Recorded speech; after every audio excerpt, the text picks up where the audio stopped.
Think so.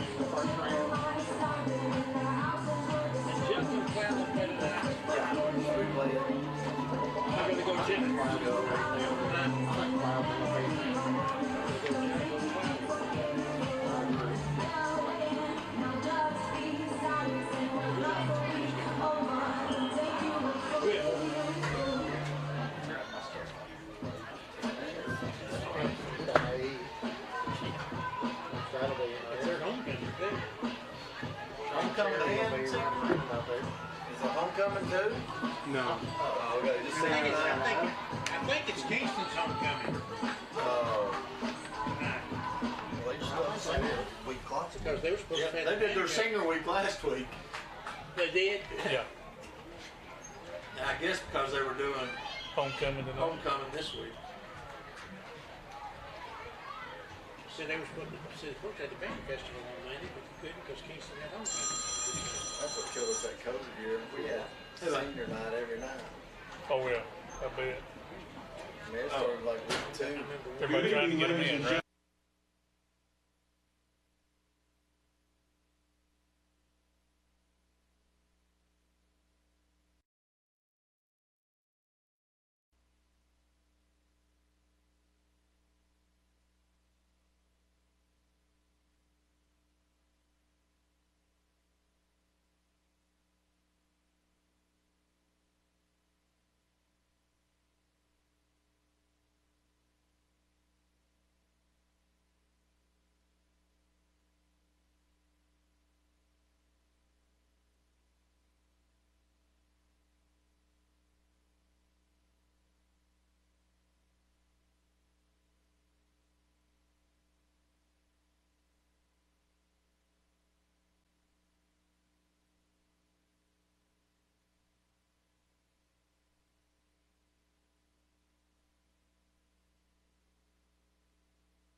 We are the Clinton cheerleaders here at ORUD warming up for tonight's big game. Ready? Clinton Dragons! Clinton Dragons! Clinton Dragons! Let's go Dragons! Let's go ORUD has exciting appliance incentives to offer your family. Buy appliances and get rewarded. It's as simple as that. Learn more about how much you can save at ORUD.org. You can save over $1,000 on your annual utility bills when you make the switch to natural gas for heating, cooking, and clothes drying. Natural gas is affordable, reliable, and safe. We are proud to offer our customers a product that saves money, provides consistent service, and is a clean energy source. ORUD is your one-stop shop. We sell and install gas appliances for our customers and make it easy to add to your bill with our 0% interest financing. ORUD is your affordable energy choice, so make the game-winning play by switching to natural gas this football season.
It was 1921. The first Radio Shack had just opened. A professional baseball game had aired on the radio for the first time.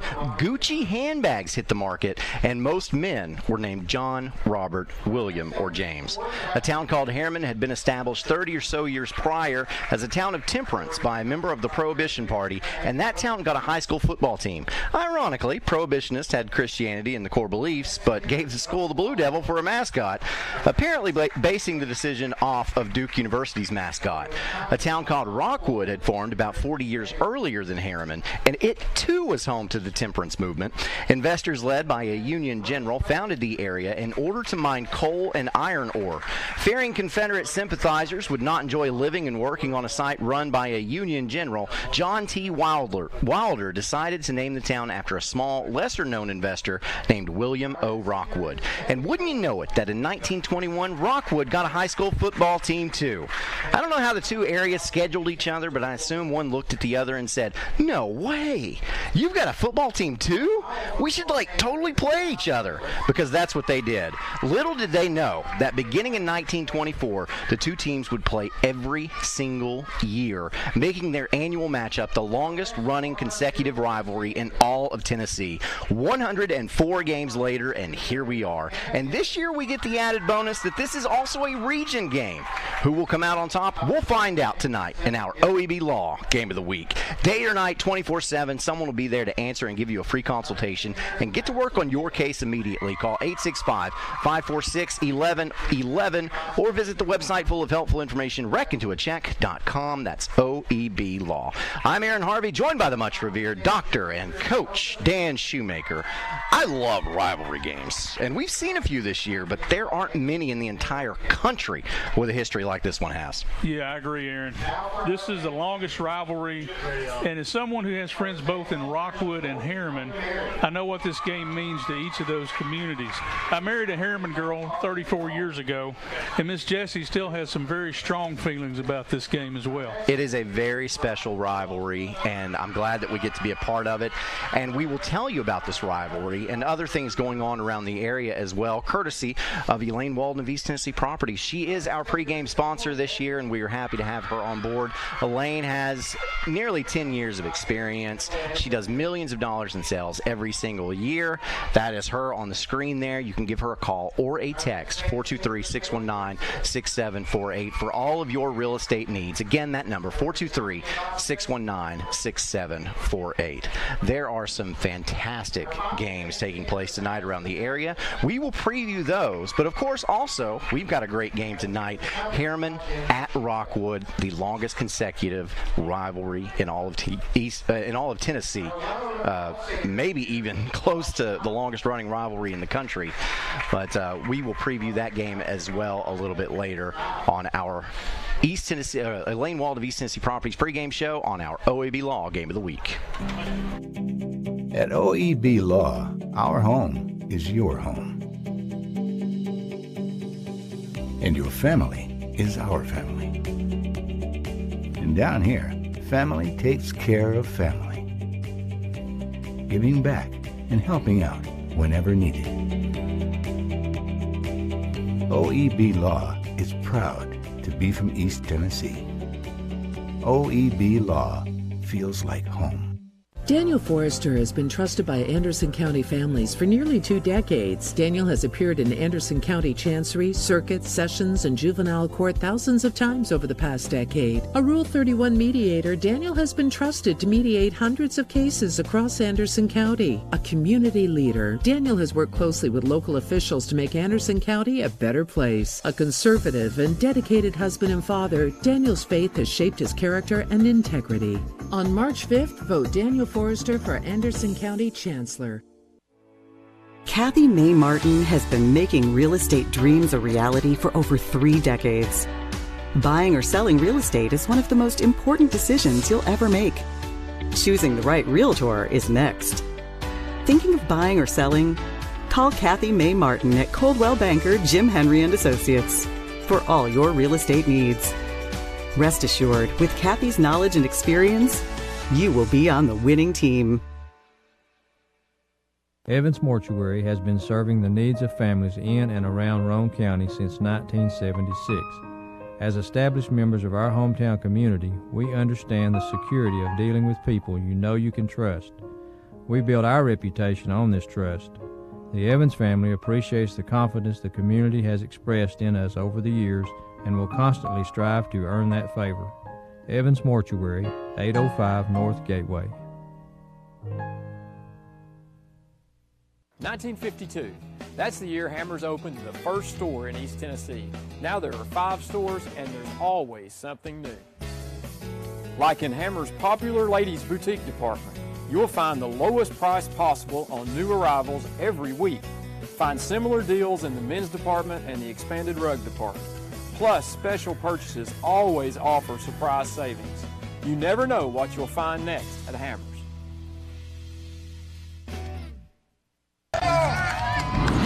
Here we go, Billy. Swing hard. As your local agent, I know you.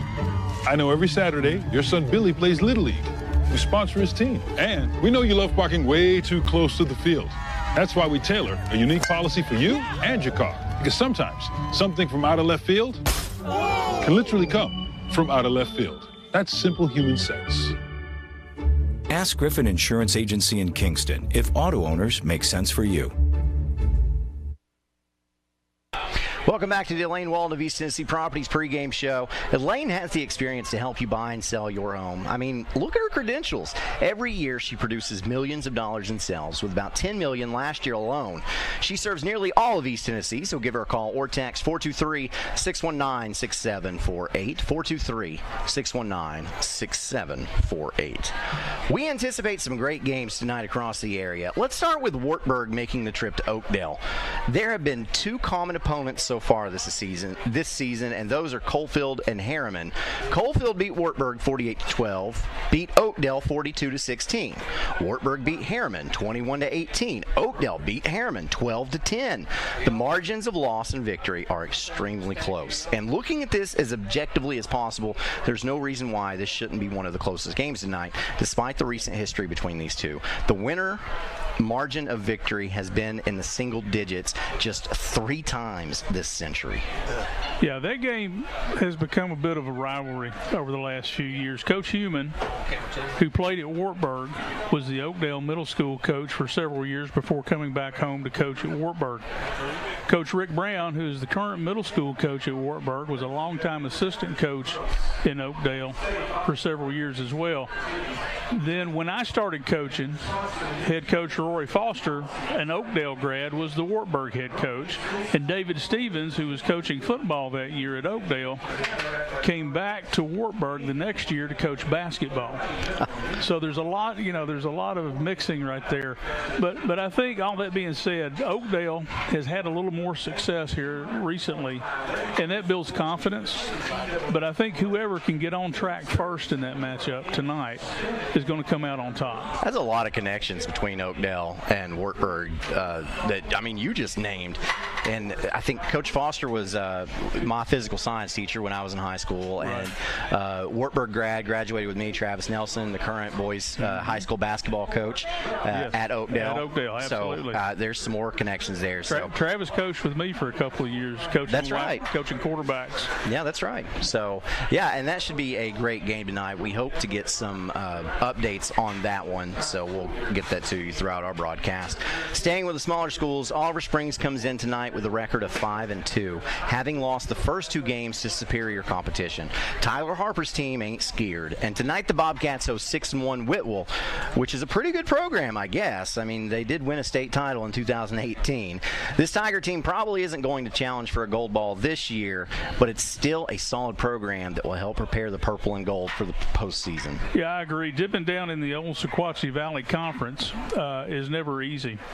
They've already played South Pittsburgh from that same region, and while this Whitwell team will not be at that level tonight, they will play the Bobcats tough. I expect a close game, one that'll probably be decided late. I think special teams or turnovers will be a big part of how that thing turns out. It'll be a good test for Coach Harper's team tonight. I agree. The Clinton Dragons, we've seen them this year. They've had a rough season, winning only 2 games. But all things considered, Darrell Keith's team still should be playing like it has everything to lose, because a win tonight would likely mean that they are playoff bound. The same can be said for the opposing team, though. The Lenoir City Panthers are 1-0 in a region with just 5 teams, having secured a win against Campbell County. Well, Clinton is 1-1, and they've also had a win against Campbell County. You get that second win in a region of 5 teams, you're probably going to the postseason.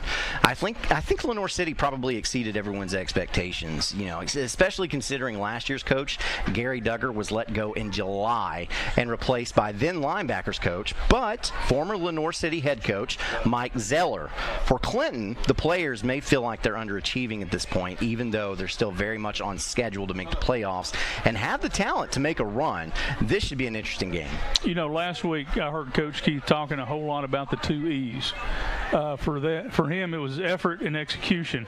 While this team is giving good effort most every week, the execution sometimes falls off. And when you play a schedule like they've played, you've got to have the execution for 4 quarters every week. That being said, Clinton is still in the playoff picture, and if they can get 4 good quarters tonight, I think that they're going to do well. But they need to take care of their business. On the other side of the coin, though, you got Coach Zeller, and he may see this as a trap game for Clinton, because nobody's expecting Lenoir City to come out and win this thing. And you may catch them on a losing streak and feeling a little bit sorry for themselves, feeling a little bit down. Playing that underdog role can give you some advantages. And like Janice Joplin said, me and Bobby McGee, freedom's just another word for nothing left to lose. And if the Panthers can play free tonight, I think that good things may happen for them. They might pull that upset. I love that reference. That's a great reference. Janice Joplin. So you never know what you're going to get. You come in for the Elaine Walden of East Tennessee Properties pregame show. You might get a history lesson. You might get a Janice Joplin reference. You just never know. So appreciate you dropping that in there. We are going to talk about some other games because, like I said, there's a lot of great games going on around the area tonight. But we've got a great game going on tonight. The longest consecutive rivalry in all of Tennessee. It is Harriman at Rockwood, and we will preview that as well. We are about 16 minutes from kickoff, says the clock, so really looking forward to this one. And we will preview that when we get back to our Elaine Walden of East Tennessee Properties pregame show. Patterson's Appliances has been helping families like yours find quality home appliances from trusted brands including Whirlpool, Maytag, and KitchenAid for over 55 years. Our knowledgeable appliance specialists know how to outfit your kitchen or laundry room with the right appliances to meet your needs. We service what we sell with our own in-house factory-trained service technicians, and for the DIYers, our parts department is always ready to help customers find the appliance parts they need. Patterson's Home Appliances, because we care. A college degree can't be earned in just one day, but can be achieved by doing our best together, just one day at a time. From getting a great start with your Roan State Success Coach, to learning together in the classroom, accessing free tutoring in the Learning Center, and working one-on-one with your instructors. Together, we succeed, one day at a time. Oh, and free tuition helps. So apply at roanstate.edu now, and let's succeed together.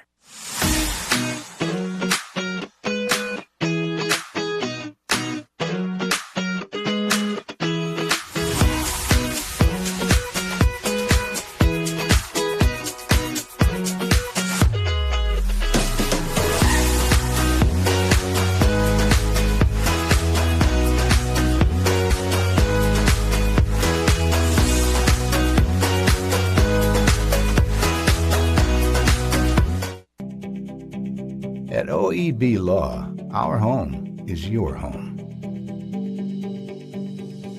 And your family is our family. And down here, family takes care of family. Giving back and helping out whenever needed. OEB Law is proud to be from East Tennessee. OEB Law feels like home.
Rockwood High School Marching Band with the playing of our national anthem. And I say this a lot, but one thing I love about coming and seeing a game in Roane County, all of these Roane County schools have bands, and I love a band at a sporting event. Just love it. They add so much to the atmosphere. Gosh, it does. It really does. So we're back at Rockwood for the Elaine Walden of East Tennessee Properties pregame show. You know, Elaine serves almost all of East Tennessee, so if you're watching this, she can probably help you out. If you need to buy or sell a home, do what so many others have done and call or text Elaine Walden at 423-619-6748. You can't argue with facts, and multiple millions of dollars in sales on a yearly basis is just a fact. That number again, 423-619-6748.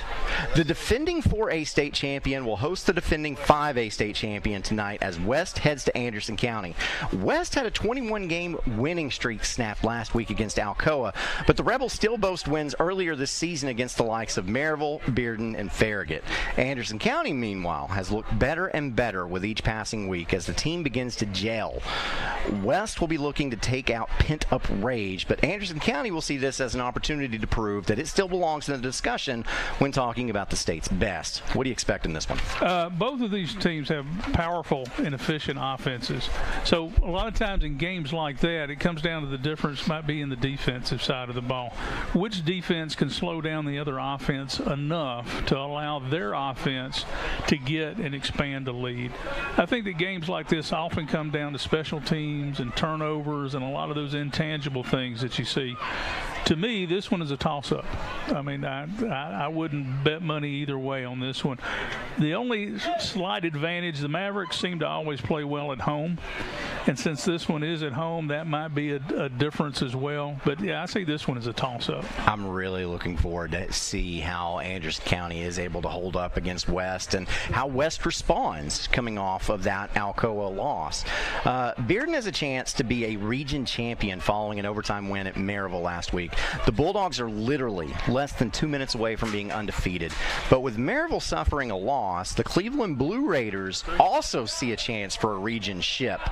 Those two will collide, with the winner facing a regular season title showdown later against Bradley Central. We're witnessing history, by the way. Maryville has won its region for 22 straight seasons, and that's going to come to an end this season. You know, a couple of weeks ago, Aaron, you used a reference to the Roman Empire when we were talking about Maryville, and I think that's kind of appropriate here. Now that they are not the top dog in the yard, other teams like Bearden will have a chance to step up.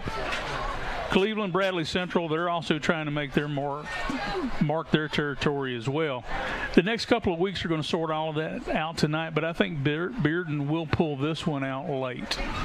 It was those Germanic tribes that came in and took down the Roman Empire, and it does kind of seem like your Beardens, your Clevelands, your Bradley Centrals, because Cleveland got a win against Maryville, an unlikely win against Maryville last season, and that's one of them. And then this season, it's Bradley Central getting the win, followed by Bearden. That's another one. It's kind of a slow descent, I guess you might say, but so was the Roman Empire. That's right. Took a couple thousand years. Yep. So, you know, the regions, we're talking about this one, they're starting to come together, and as we're getting into the back half of the football season.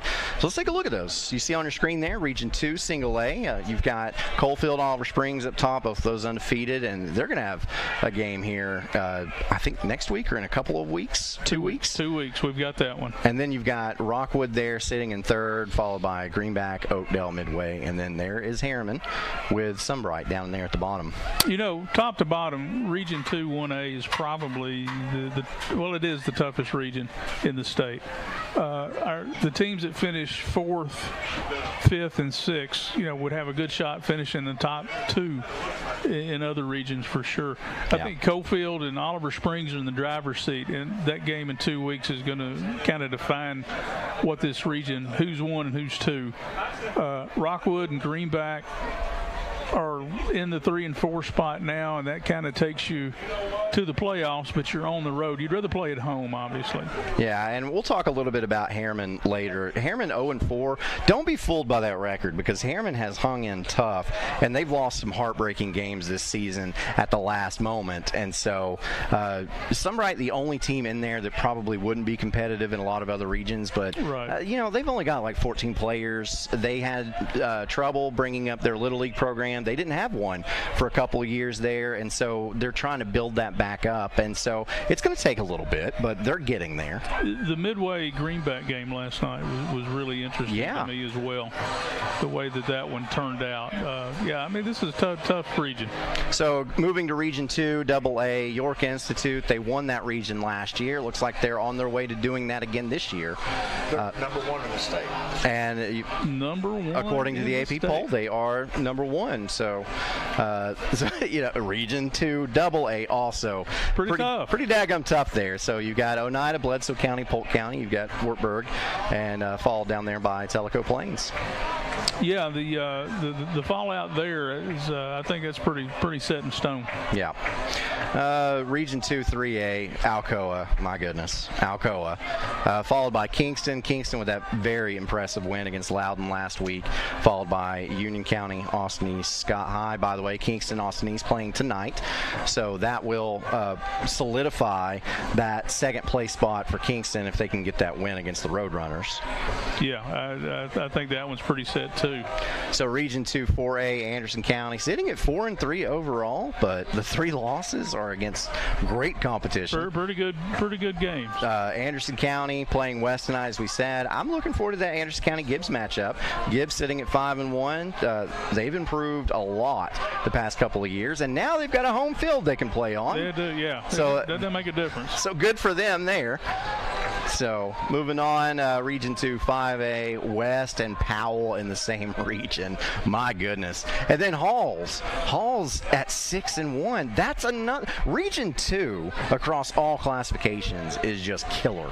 Yeah, they as you look through, the top 2 or 3 teams in each of these legitimately have a shot to go 4 rounds deep into this thing. Yeah. Maybe even to Chattanooga. Yeah. And so you see Region 3 5A, Oak Ridge, followed by Lenoir City, Clinton, Campbell County Carnes. Of course, Lenoir City, Clinton playing tonight, and the winner of that game we think is probably playoff bound, but could even end up with a home game in the playoffs. Exactly, so, at least first round. Yeah, so like I said, it's Clinton is well on track, even still after having probably what they call a disappointing season. You see Region 2 6A, just crazy that in a season where you only played 10 games, Bearden has won 42. Wow. No, that's supposed to say 4-2, and Bearden's couple of losses also against like killer competition. But absolutely, Bearden has an opportunity to win that thing, and you look at Maryville. Maryville hasn't lost its region. They've won the region 22 straight times, and they're in danger of not hosting a playoff game. Well, they're not going to host a playoff game, but I mean, they're sitting down there at like 4th. You know, something could happen. It could. Maryville drop out of the playoff picture entirely. It could. You know. So stranger things have happened. It has. We've got about 5 minutes left until kickoff here, and so we've got a game that we need to preview. It is Rockwood. It is Harriman, and we are here at Rockwood. We will preview that game as soon as we get back to finish up our Elaine Walden of East Tennessee Properties pregame show. Our story starts with a promise made to the communities of East Tennessee. A promise to always look forward, to the horizon, and past it. A promise to help you live well. At Covenant Health, whenever you enter one of our hospitals, visit any of our physicians, or talk to us on the phone, we will welcome you and your family as one of our own. Because it's about you, and it's about time. Covenant Health. For every moment.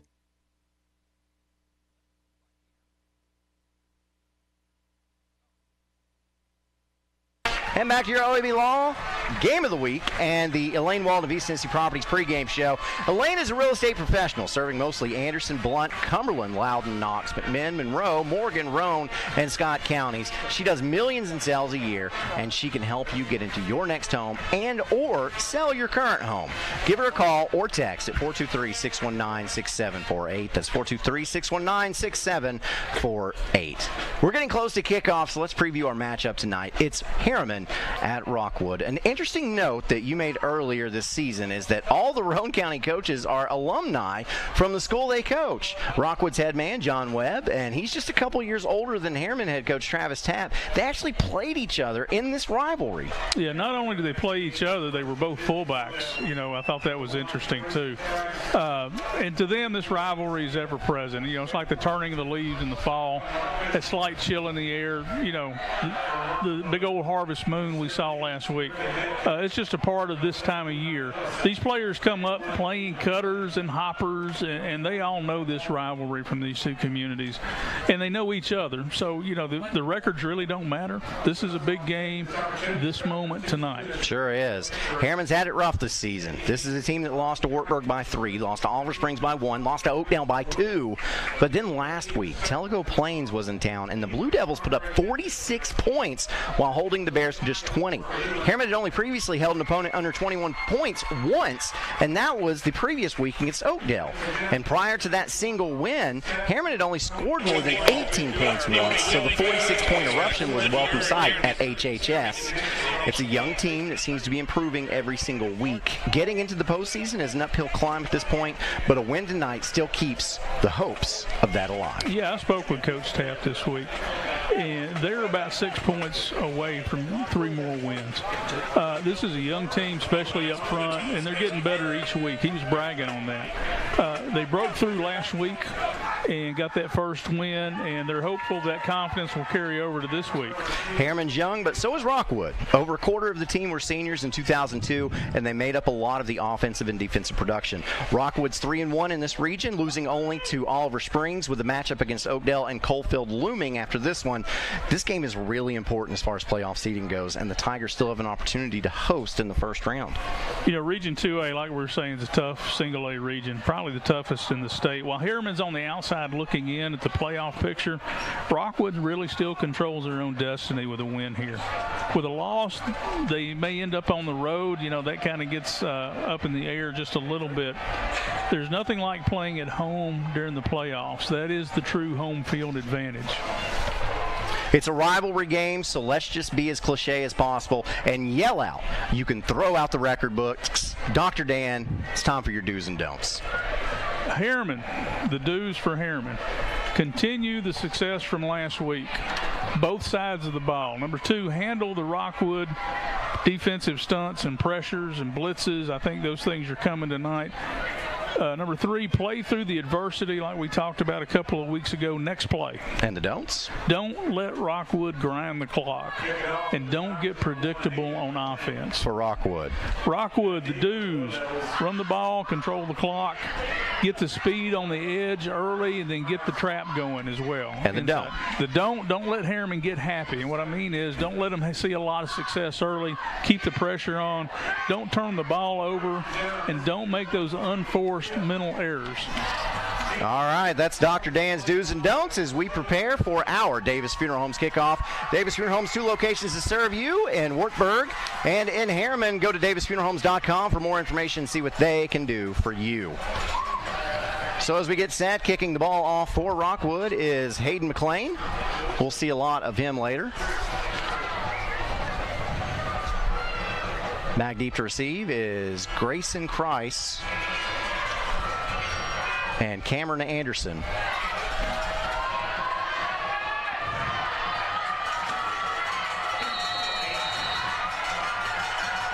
Here's that Davis Funeral Home kickoff. It's a pooch kick that is taken around the 26-yard line and being run out of bounds is one of the upbacks there. Looks like for Harriman, that will be R.J. Jones, a freshman for the team. Pretty good field position. I know Coach Tapp didn't want a freshman handling the kickoff in this big rivalry game for sure, but young man did well.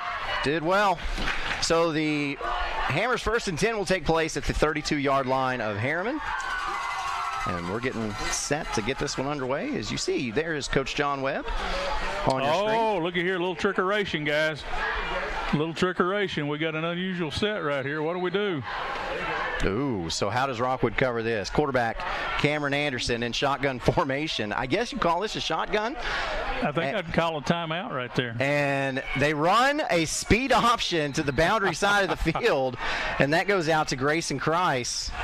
Nice pickup right there. And guess what? We're going to line up out here again. We're kind of going tempo. We're seeing the Blue Devils go tempo right here. And they're going to say that he picked up enough for the Hammers' 1st and 10, just enough. So 10-yard gain. And Harriman again. They're going to flip that ball out here at some point. Yeah, we got the timeout. Coach John Webb calls the timeout. He wants to talk to his team. This timeout brought to you by Patterson's Appliances. Save with scratch and dent appliances at the Rockwood Outlet Store. The Free Medical Clinic of Oak Ridge presents New Year's Eve 2024 Countdown on Sunday, December 31st, 2023 at 9 p.m. to January 1st, 2024 at 1 a.m. live band, food truck, hot air balloons. Sponsored by Tennessee College of Applied Technology, Baird, the City of Oak Ridge, David Coffey, BBB Communications, and Holloway Event Company. Ball drop and fireworks. Come with your friends and family to count down the new year together. Don't miss it. Free to the public. For more information, go to fmcor.org. And welcome back to the OEB Law Game of the Week. You see the sideline there. There's Coach Larry Davis and Coach John Webb talking to the team. And, yeah, I asked you, hey, what do you call that thing? And, you know, sometimes they will line up. Some teams will line up for an extra point or whatever, and they'll get into that. And when they do, they will call that a swinging gate. I guess that's pretty much the same thing that they're doing right here. Yeah, I would call that a swinging gate. I don't know that everybody's on the line of scrimmage, though, guys. So Anderson takes the snap, and now he will keep it up the middle. And a flag comes out. Anderson, no gain, and that flag in the backfield will be a holding on Harriman. Yes, sir, I believe it was. And that will cost the Blue Devils 10 yards.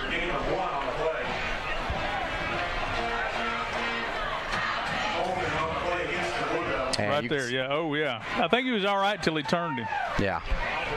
He was still outside the frame, but once he turned him, you got to call that. Now, Harriman's in the huddle now. These offenses can get pretty creative. I was at the Austin Peay Tennessee game, and Austin Peay, they went 5 wide, but they had all 5 wide receivers on the same side of the field. And I'm thinking, like, that's really unique. I've not seen that a lot.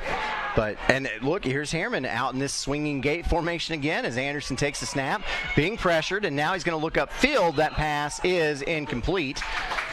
Trying to get Kreis. And Kreis catches the football out of bounds. It'll be 2nd and 20. Yeah, the working that in the boundary, you don't have a lot of room to work there. A lot of mobility there. Cameron Anderson with the ball in his hands looks pretty good.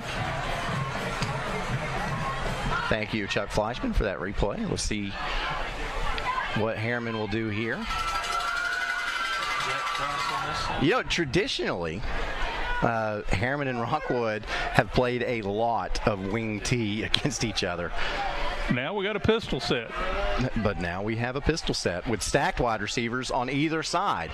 Kreis, under pressure again, gets the ball out, and it is incomplete. That time trying to hit Dylan Hansen.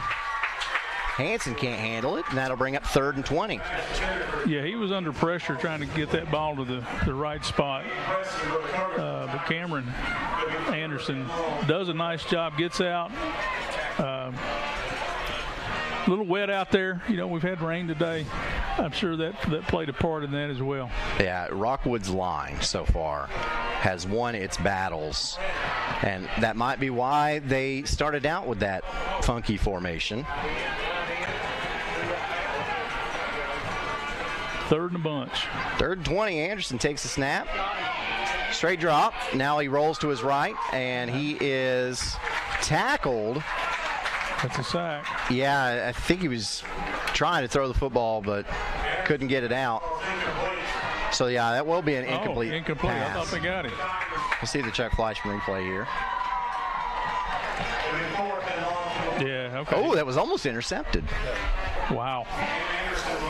So for Rockwood, that was big lineman Bentley Willis almost getting that sack. So Harriman's going to have to come up with a way to slow that rush down. This punt is an end-over-ender that takes a nice bounce for Harriman. And it is downed at the 33-yard line of Rockwood. So Harriman starts its first drive at the 31-yard line, and Rockwood's going to start its first drive at the 33-yard line. You know, I think Harriman's going to have to run some screens and draws and things like that to try to slow down that rush just a little bit. Yeah, clock is still running. Shouldn't be running. Brad Jones points out to us. It sure is. Yep. And has anybody noticed? Brad Jones did. That white hat hasn't, has he? Nope. So here is Hayden Hicks under center. Fakes a pitch, and now hands off going the other direction. And lots of running room now for Harriman. That is Trevin True. And True is finally brought down, but not until he gets to the 37-yard line of Harriman. That was a nice counter Fullback will go left. And wingback comes inside, kick out the end, and we got the seam. That's a 30-yard gain to bring up the Hammers 1st and 10. Hicks under center. Offset I. Handoff. This goes to True again, and True gets it up to the 35-yard line. Pickup of 2. It'll be 2nd and 8. Yeah, Harriman's crowding the box right here. There's not a safety in the middle of the field. They're expecting Rockwood to run, and obviously that's what's happened. First 2 plays.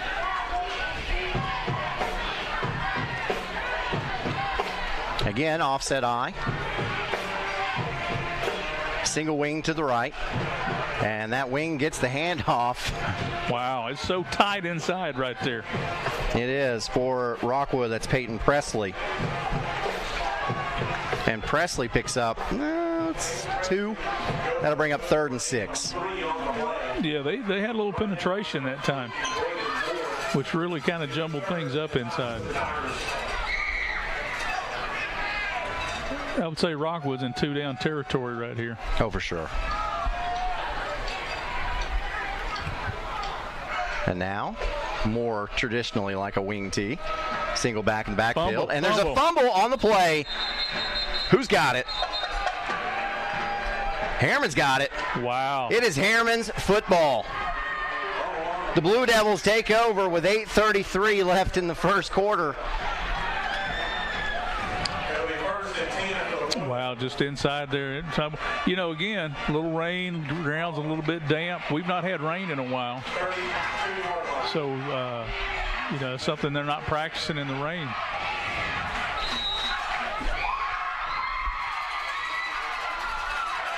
So Harriman comes out. They'll send 2 wide outs to the left. Handoff. This goes to Christ. Christ looks for running room. Crosses the 35-yard line, not much more than that. We'll call it a pickup of 3, and that'll bring up 2nd and 7. That was more of a traditional wing. You see both guards pulling. Yep. Ran through a tackle, probably at the line of scrimmage or so.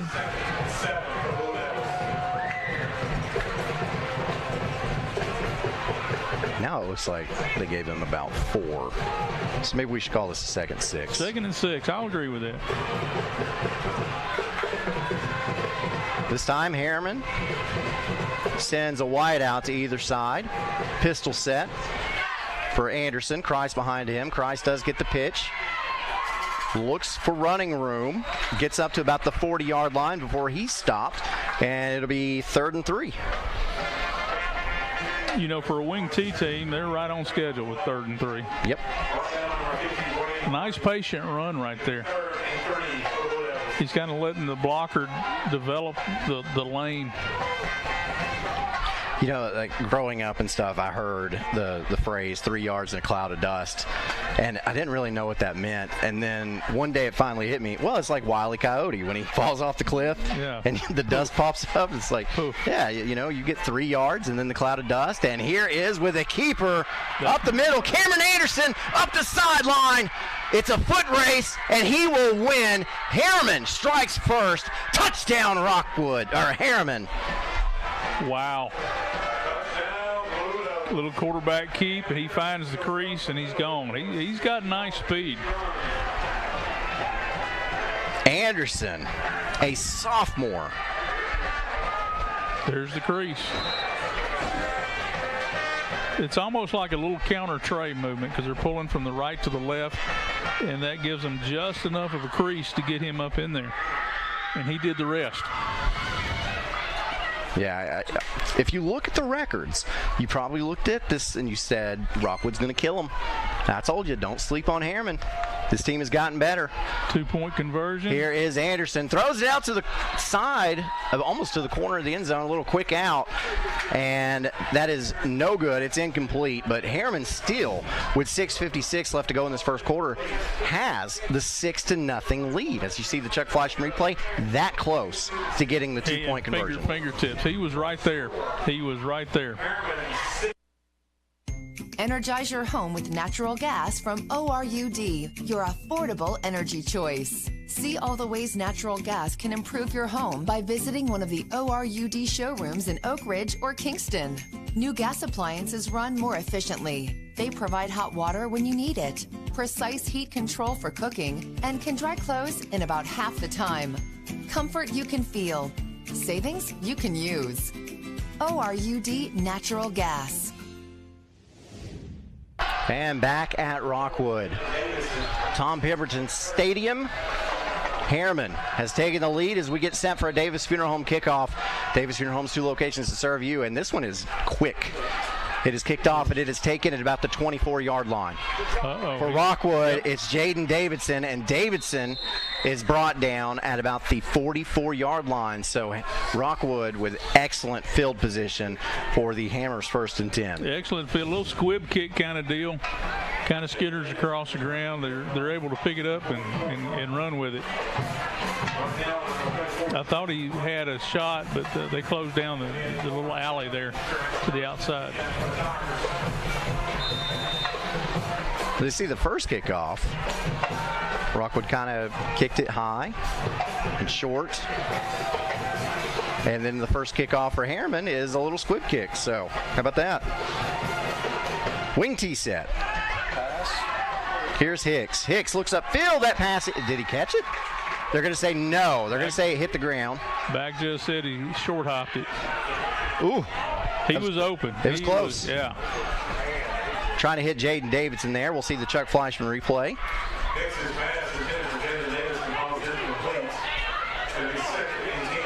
Oh, yeah, I believe it did. I believe that's a good call, Mr. Official. I think he trapped it. Yep.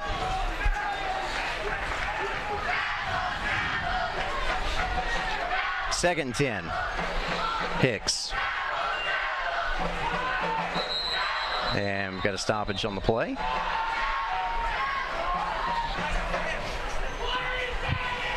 Offsides. So that'll cost Harriman 5 yards, and it'll be 2nd and 5. Yeah, you hate those mental errors, right? Those unforced errors. I don't think he jumped. I think he just lined up offsides. Yeah, I didn't see anybody move.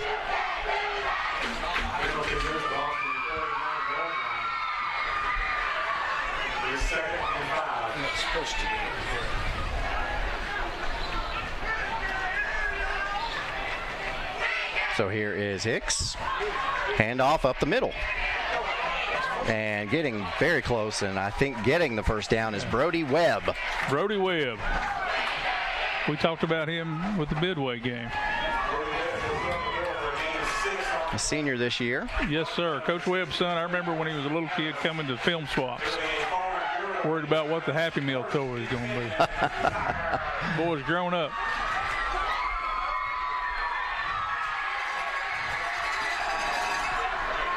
Hammers 1st and 10. Here's Hicks out of that wing tee.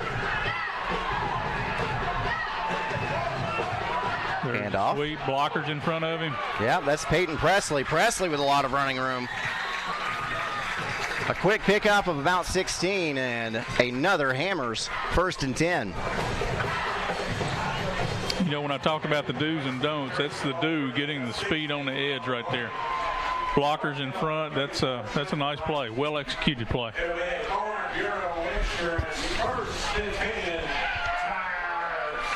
So it looks like they will place this at the 28.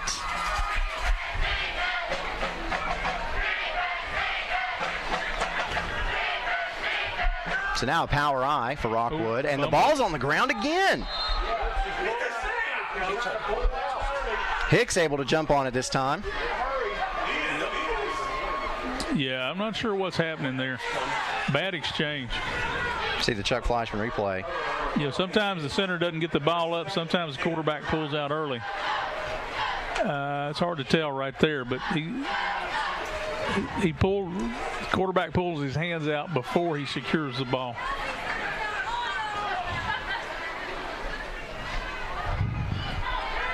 He's got to ride that center just, a little bit forward with his hands. I got a little bit of an offset eye now for Rockwood. And handoff this time.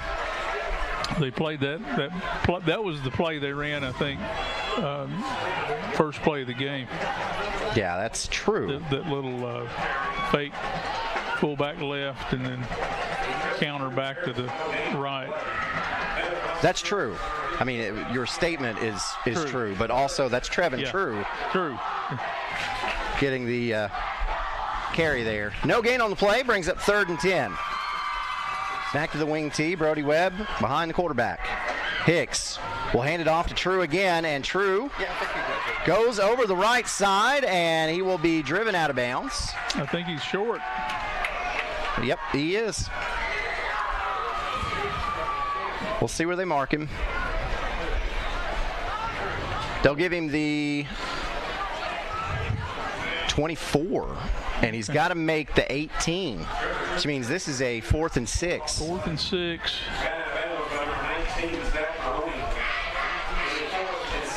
So we'll see what Rockwood draws up on the 4th and 6. Maybe a hard count to start out. If that gives you 4th and 1, that's a big advantage. Oh, split back. Oh, quick they didn't pitch. call it. And Trevin True with that quick pitch, and he makes it to the end zone. That's a touchdown, Rockwood. And Rockwood gets away with one there. Yeah, they sure did. Because Brody Webb moved in the backfield before the snap. Little flinch. And so at 3:53, Rockwood has tied this one up. You see it there on the Chuck Fleischman replay.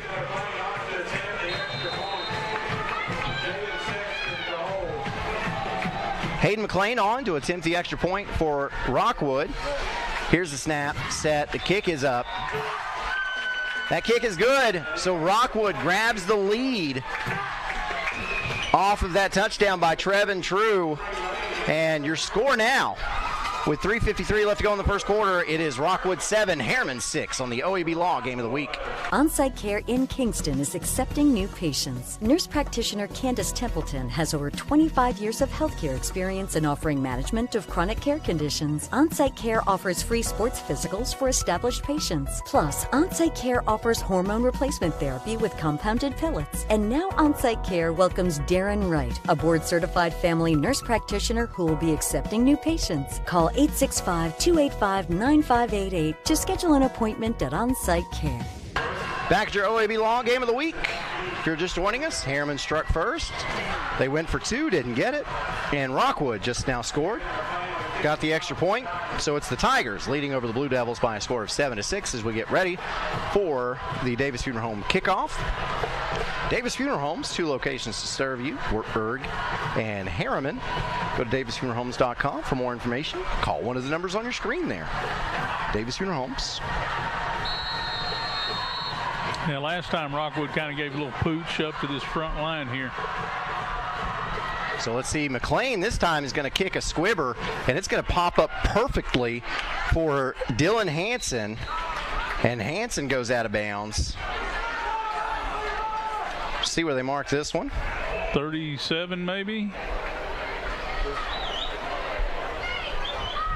I believe you nailed it. Based on the line judge there. It will be the 37-yard line, so Harriman going to have some pretty good field position. Wow, this whole press box is shaking. Wow.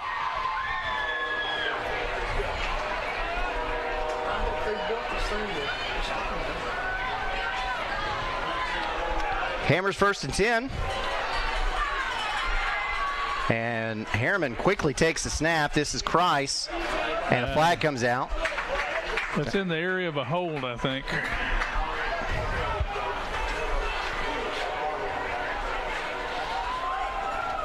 That's what it is.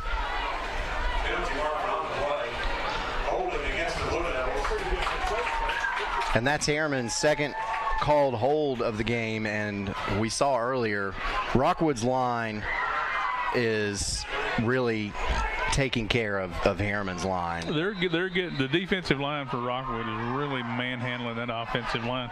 And so to fight back, what are they doing? They're grabbing, holding, right? They're trying to do anything they can within reason. And so that's why you're going to get those hold calls. So 1st and 20. Anderson takes a snap. Reverse. Now you got a little reverse here. And getting upfield with a lot of speed. This is Trenton Wright, and Wright is in a foot race. Can he get to the end zone? He does.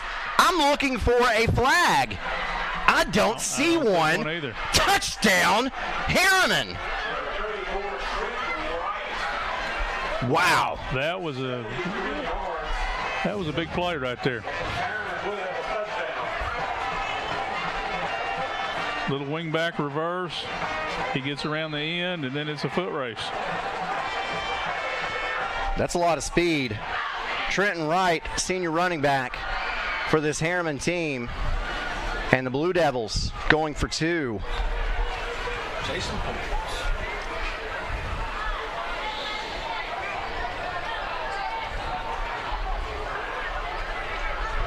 Cameron Anderson, kind of a bunch formation to the right. And the football's on the ground. And in high school, you cannot advance a fumble. So the 2-point conversion fails.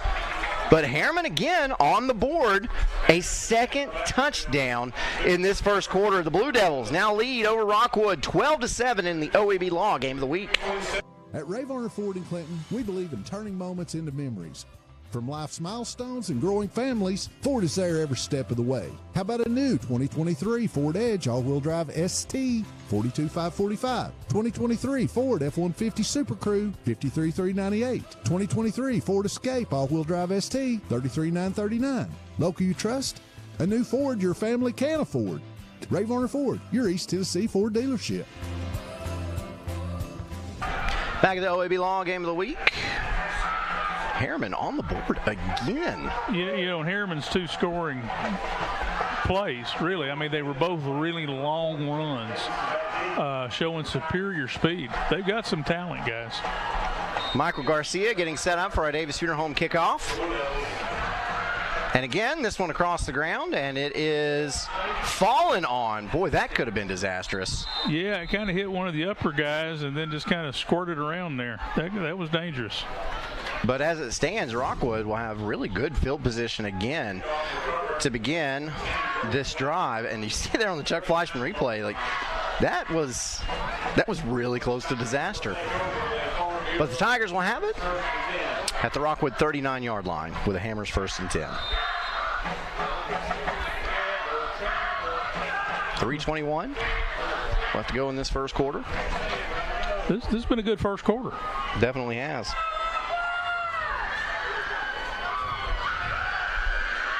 High formation. Brody Webb lined up at fullback. And getting the handoff for Rockwood is Presley. And Presley picks up about 6. Little isolation to the left right there. We'll call it 5. It'll be 2nd and 5. That's a little old school football right there. Isolation left and right. Fullback matches up with the linebacker. And, you know, if the linebacker wins, the play gets smashed. Fullback wins, you get some yardage. Now back to about a wing tee. Hicks fakes the end around and now throws it upfield. That pass is incomplete. Ooh. And we've got a flag. A little pass interference there. Tries to hit Presley.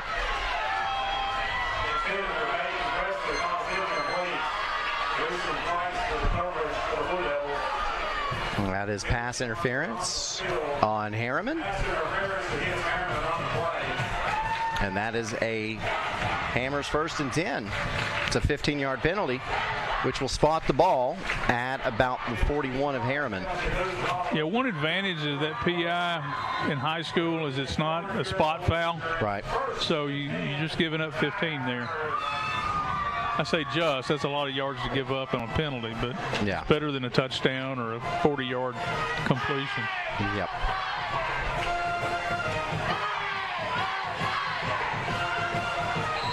Handoff up the middle goes to Webb. Webb gets to about the 37-yard line. We'll give him 4, and that'll bring up 2nd and 6. You see the Chuck Fleischman replay there. And Coach Tapp is going off on the sidelines about something. I don't think Rockwood was set when they snapped that ball. You know, everybody that's on the line has to be set for a split second, and I'm not sure they were. And obviously he saw that too. Yeah, Coach Tapp's fired up there. 2nd and 6. Now back to the power I. Man in motion. That's Presley. Handoff goes to the fullback. This is Webb. And Webb crosses the 30-yard line. That's enough for a Hammers 1st and 10. Yeah, a little trap action inside right there. So when we get to see that Chuck Fleischman replay, explain what you see there. Okay. Fullback's going to start to his left. See the guard pull. And kick out 62, and then it gets slung to the ground. That creates that inside crease. That's the trap play. You pull a lineman from one side to kick out a guy you let through on the other. And we'd like to thank Chuck Fleischman sponsoring our replays again.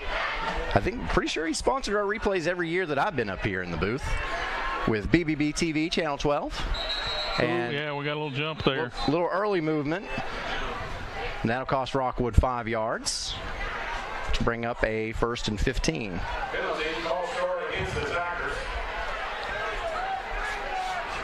Coach Tapp still working that official over there.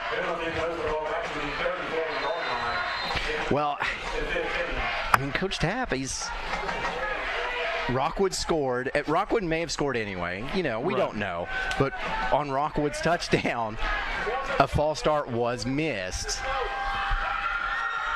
And so now, I mean, Coach Tapp's looking at that. He's like, hey, listen, you gotta open up them eyes for this. Here is True. Gets around the right end, crosses the 30-yard line. Nice gain.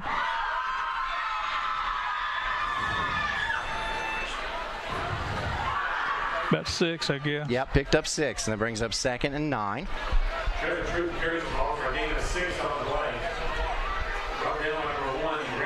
Yeah, that's true. That's true. I don't think they're going to snap this one. I don't believe they will. You know, one of your don'ts for Harriman was don't let Rockwood, I can't remember exactly how you worded it. We were talking about time of possession. Yeah, grind the clock. Grind the clock is exactly what you said. And we know that's probably what Rockwood's going to try to do. Old school football is what you're going to get from these Rockwood Tigers. And after one, it is Harriman, the visiting team, leading over Rockwood by a score of 12-7 on the OEB Law Game of the Week.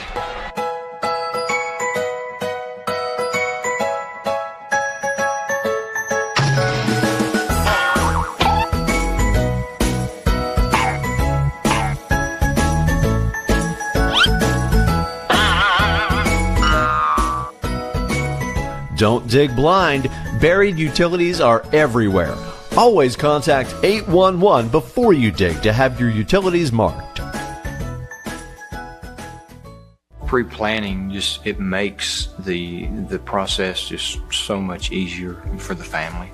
It relieves them of having to make some difficult decisions at a bad time. I've made arrangements with hundreds of families that I have never had a family come in and say, gee, I wish Mom hadn't have done this. Pre-planning, I think, is one of the best things you can do for your family, just to alleviate those concerns. At Ferris. Back at the OEB Law Game of the Week as we get set to begin this second quarter. Rockwood driving in Harriman territory, trailing the Blue Devils 12-7. Now again, it's split back formation. for Hicks. Hicks pitches it out to True. True cuts it back inside, and he's down to the 25-yard line, and he's hurt. Yeah, I was going to say, he came down, twisted the knee just a little bit there. You always worry when you see that. Yeah, see this Chuck Fleischman replay. Oh! Yeah, see, I kind of went up underneath him there. Yeah.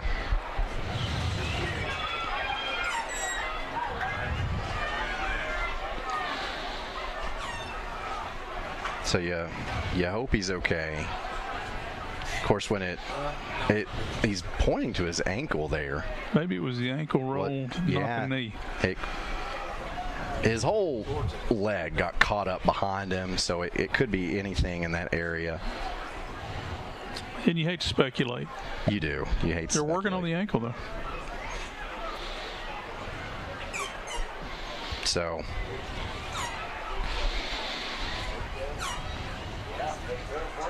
we'll try to get you some scores of interest. Once we heard Anderson County up on West 7-0. We also heard Lenore City was up on Clinton 7-0. 14-0. And now it's 14-0. And that's at the half. And Oak Ridge up on Farragut 21-3. So as they help Trevin True off the field. True, a weapon for the Rockwood team. He scored Rockwood's touchdown in the first quarter. And obviously he's in a lot of pain right now, but we hope that he's okay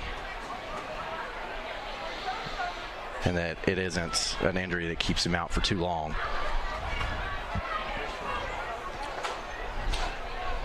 Rockwood's got a third and medium. About 6, I guess. Right at it. And Rockwood back up the line quickly. Snaps this football. Gives it to the running back here, which is Levi Ellison. And Ellison normally a tight end for this team. Wow, they kind of went tempo out of that timeout. Harriman really wasn't set when they snapped the ball. Yeah, and it worked. Sure did. So we've got a Hammers 1st and 10 with the ball right at the 15-yard line as Rockwood enters the red zone.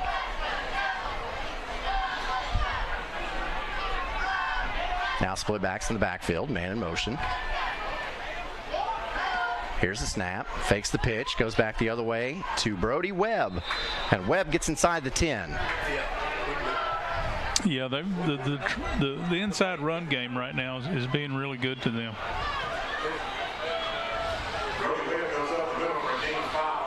You kind of, as a defensive coordinator, you kind of decide, what do I stop? Do I stop the inside run and then you give up the edge, or you stop the edge and then give up the inside run? Rockwood's added some offensive wrinkles since we saw them. They have. Snap straight up the middle. Webb. Webb gets inside the 5. That should be enough for a Hammers 1st and goal. And now you see the check, $1,000, courtesy of OEB Law. We thank Tim Elrod for that. Everywhere we go, the home team gets $1,000. Courtesy again of OEB Law. OEB Law, so active in the community, helping schools around the area. And they also do this for Rivalry Thursday. The home team gets $1,000. So just one way that OEB Law is involved in the community and local school systems. Here is Hicks under center. Handoff, Webb again, and Webb carries the defender down to the 1-yard line. 2nd goal from the 1. This last series has just been bang, bang, bang inside. See the Chuck Fleischman replay here. Goes up the middle for a gain of 4 on the play. On down, number 41, Chris Hart. The 2nd goal from the 1 for the Tigers.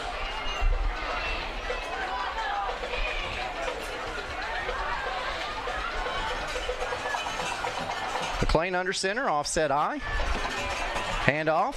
Inside, he's in. And just dances, skips, whatever you want to call it, into the end zone. Touchdown, Peyton Presley and Rockwood. And the Tigers take the lead back.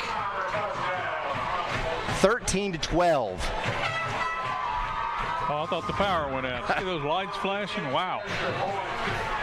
Hard times at Rockwood. They didn't pay the bill. Hayden McLean on to attempt the extra point. Here's the snap, set, kick is up. That kick is good. And that's an important one. When you play two-point conversion versus extra points, it can get a little tricky, and that's the situation Harriman finds itself in now as Rockwood retakes the lead 14-12 with 9:31 left to go in the first half of your OEB Law Game of the Week. We want you to get the most out of your time and end each day feeling good. That's why we pioneered exclusive lawnmower suspension technology, allowing for full-speed mowing, even over the roughest terrain. Grow your business by getting more done in less time with Ferris. Ferris. Work hard, feel good. Found exclusively at independent Ferris dealers. At OEB Law, our home is your home. And your family is our family. And down here, family takes care of family. OEB Law feels like home. Back at the OEB Law Game of the Week as we get set for another Davis Funeral Homes kickoff. Here is Hayden McLean and kicks this one clean out of bounds. Wow. So flag comes out.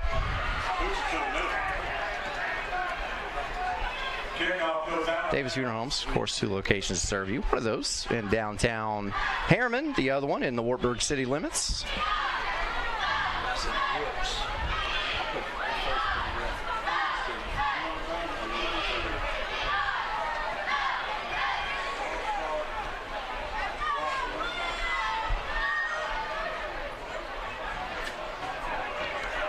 So Harriman will have the Hammers 1st and 10. And they'll spot the ball at... Should be the... I'll start on the kickoff on the Tigers. Okay. 38-yard line. They went 5 yards from where it went out of bounds. Gotcha. Okay. Not 35, so. Hammers 1st and 10. Here's Cameron Anderson. Anderson breaks tackles. He's up the sidelines. Are you kidding me? Anderson gets to the end zone. Touchdown, Harriman. No flags. Rockwood having trouble with the speed of Harriman. And the Blue Devils take the lead back. You know, in the pregame when I said don't let Harriman get happy, this offense is getting happy right now. 3 big plays, speed. That's amazing to me. And Anderson, you feel like should have been tackled right there. And they just couldn't get to him. So now Harriman is going to take another shot at a 2-point conversion.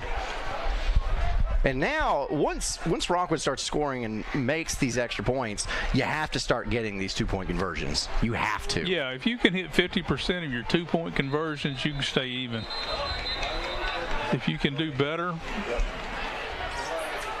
Oh, and we've got to delay a game, which makes this a little more challenging. It does make it a little more challenging.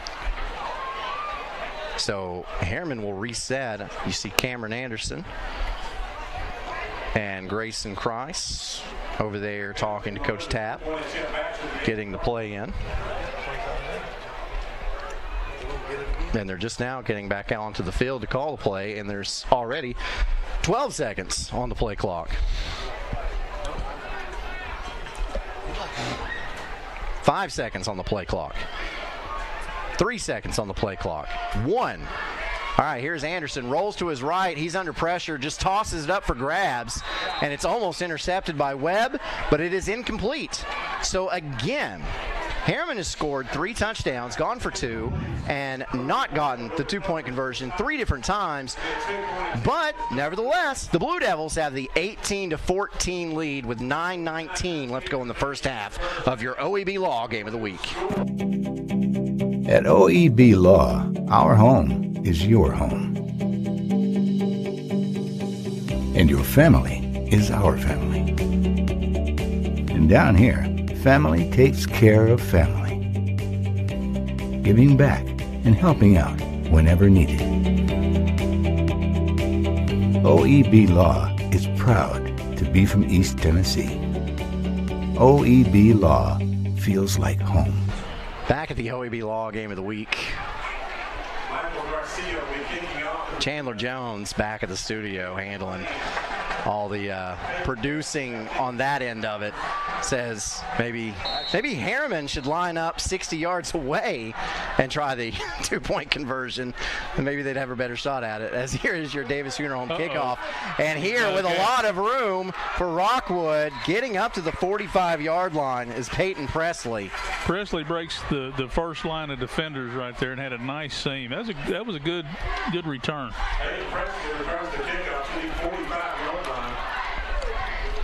Hammers 1st and 10 for Rockwood. As this game's been pretty much the definition of back and forth affair. It really has.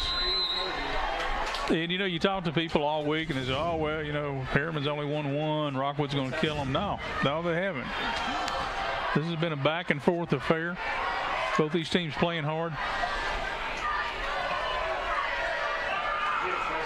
Handoff. And up the middle. Definitely enough for the Hammers 1st and 10. Again, that's Presley. Yeah, that's just classic wing tee, wing back, reverse.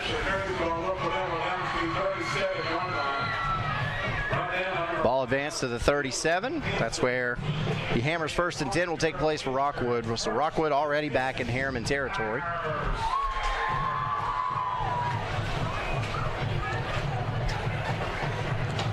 We're seeing two contrasting styles.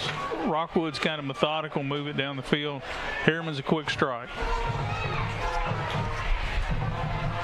I don't know that Harriman's even trying to be a quick strike. It's just happening that way, right? Yeah. Yeah, there was something crazy there. I think we had two in motion. So Rockwood, it looked like, so they've been lining up in that wing tee. So you've got two wing backs. That time it looked like they went to a single wing.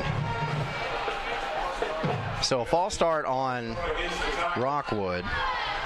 See if we can get that Chuck Flosh and replay, see what happened there. It was after the shift, I think. So Hicks. Three of them moving at once. Yeah, okay. So Hicks moved up under center.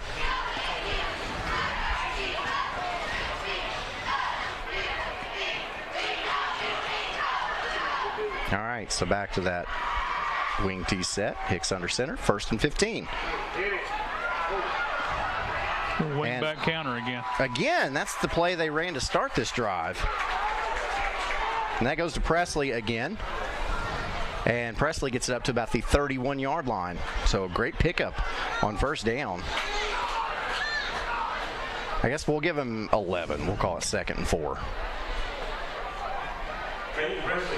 Clock running.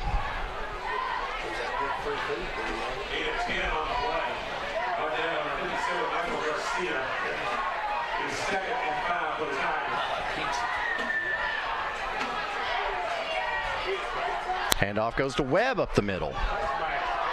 And Webb gets it to the 25. That's enough to move the sticks. It'll be a Hammers 1st and 10. The first, this again, they're just coming off the ball, hat on a hat. Webb carries for a gain of 6 on the play. Brought down by number 57, Michael Garcia, and number 8, Josh Hanson. Yeah, it's what Rockwood's doing. It's not really complicated, but they do, like we said, they have added quite a bit to their playbook. It looks like since we saw them. They have. As now it's a power eye.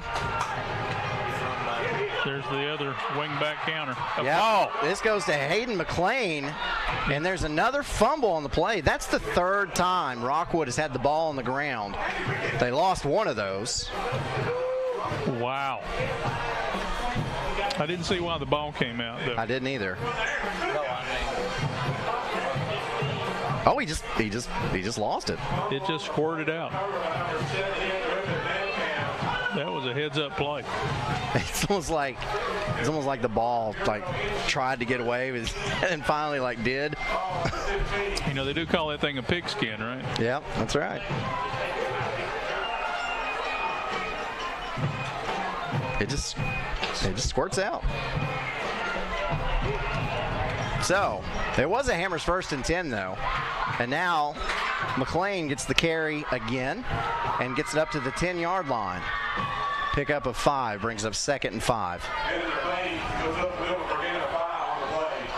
Right now, number 19, Zach Mahoney. He's 2nd and 5 for the Tigers. Boy, a lot of different players have run the ball for Rockwood, too. Yeah, that depth is starting to show a little bit late in the second quarter.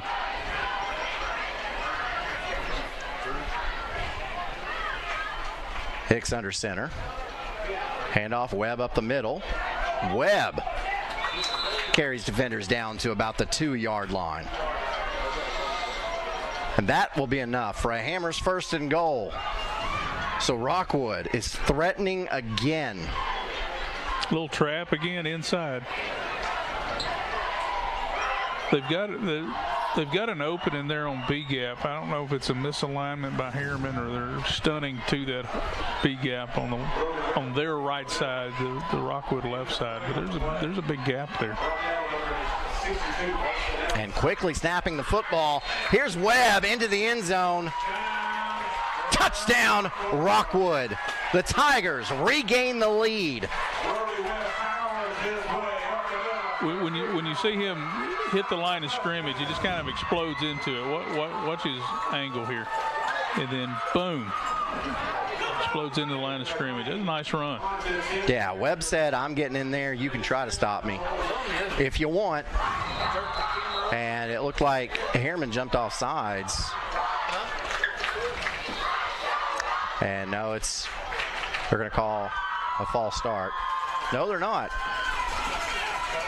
Figure it out, Mr. Whitehat. What are we doing?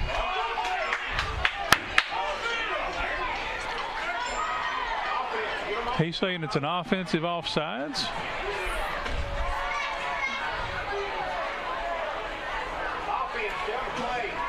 Okay, so I'll ask the line judge what the line judge wanted to call there.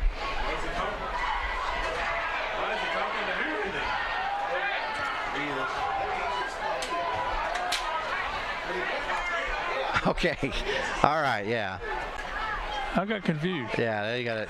I read his lips. He came over there and he looked at the Rockwood coaches and he said, my bad. We got an offsides on Harriman. All right. And Rockwood substituted to put the offense back in. So. Half the distance to the goal, moving the ball just outside the 1-yard line. So they're going to go for 2.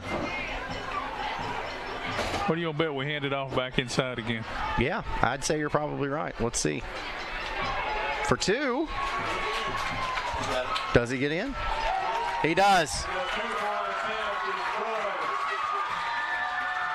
And so Rockwood tacks on a 2-point conversion after the offsides penalty against Harriman. And the Blue Devils now lead, Rockwood now leads over the Blue Devils 22-18 with 5:10 left to go in the first half of your OEB Law Game of the Week. Daniel Forrester has been trusted by Anderson County families for nearly 2 decades. Daniel has appeared in Anderson County Chancery, Circuit, Sessions, and Juvenile Court thousands of times over the past decade. A Rule 31 mediator, Daniel has been trusted to mediate hundreds of cases across Anderson County. A community leader, Daniel has worked closely with local officials to make Anderson County a better place. A conservative and dedicated husband and father, Daniel's faith has shaped his character and integrity. On March 5th, vote Daniel Forrester for Anderson County Chancellor. And back at your OEB Law Game of the Week as we get set for another Davis Funeral Home kickoff. Davis Funeral Home, 2 locations to serve you. Harriman, Wartburg. Go to davisfuneralhomes.com. You see the Davis Funeral Home commercial pop up from time to time. See Rob Davis come on there. They call him a pre-planning specialist. Always a good idea to think about pre-planning. Give Rob a call. He can help you with that. And now a squibber, and a good-looking squibber, taken at the 30-yard line. And he's up the edge there. Yeah, reversing his field for Harriman. This is Zach Mahoney. And Mahoney gets it into Rockwood territory. That's amazing to me.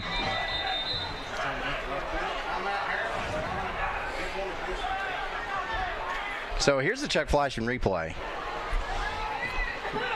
Taken by Mahoney at the 30. And then Mahoney hits the sideline with blockers in front of him, and then finally is run out of bounds. And Harriman takes a timeout. So I guess they want to talk about how they want to start this drive. This timeout brought to you by Patterson's Appliances.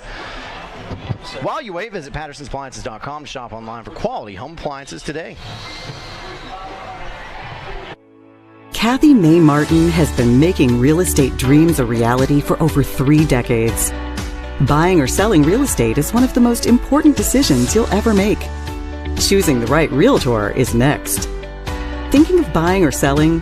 Call Kathy May Martin at Coldwell Banker Jim Henry & Associates for all your real estate needs.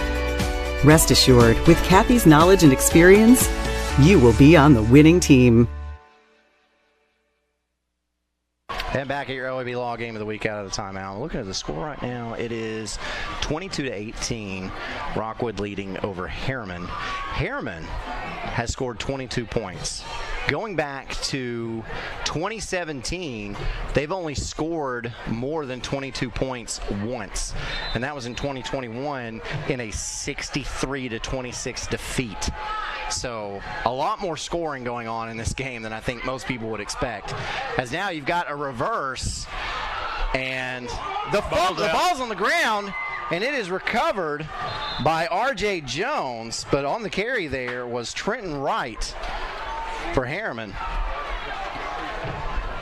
But after the fumble, Harriman will have enough for a Hammers 1st and 10. Yeah, R.J. Jones, a freshman, quickly jumped on that ball. That could have been bad. Heads up play. And as soon as he wraps it up, about 4 or 5 others jump on top of him.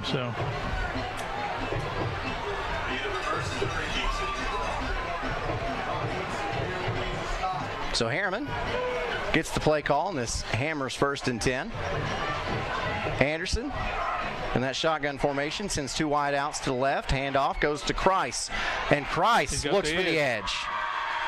Finds running room, picks up another Hammers 1st and 10 before he's brought down, but there is a flag. Kreis carries for a gain of 10 on the play. You see the Chuck Fleischman replay here is Kreis just gets the outside. Penalty marker on the field. Holding against the Blue Devils. I didn't see it on that replay, but a hold will bring it 10 yards from the spot of the foul, and the spot of the foul was right around the sticks.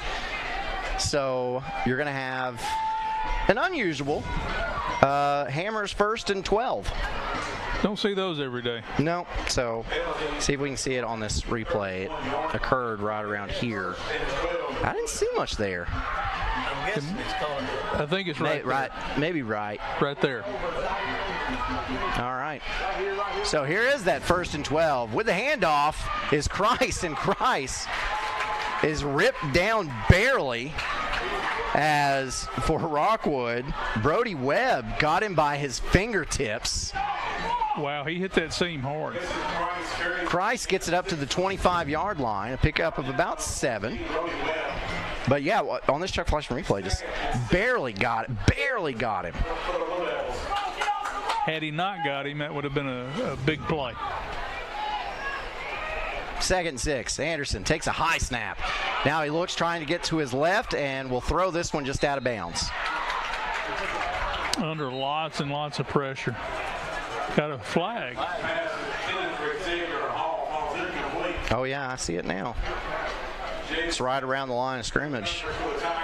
Illegal man downfield, looks like.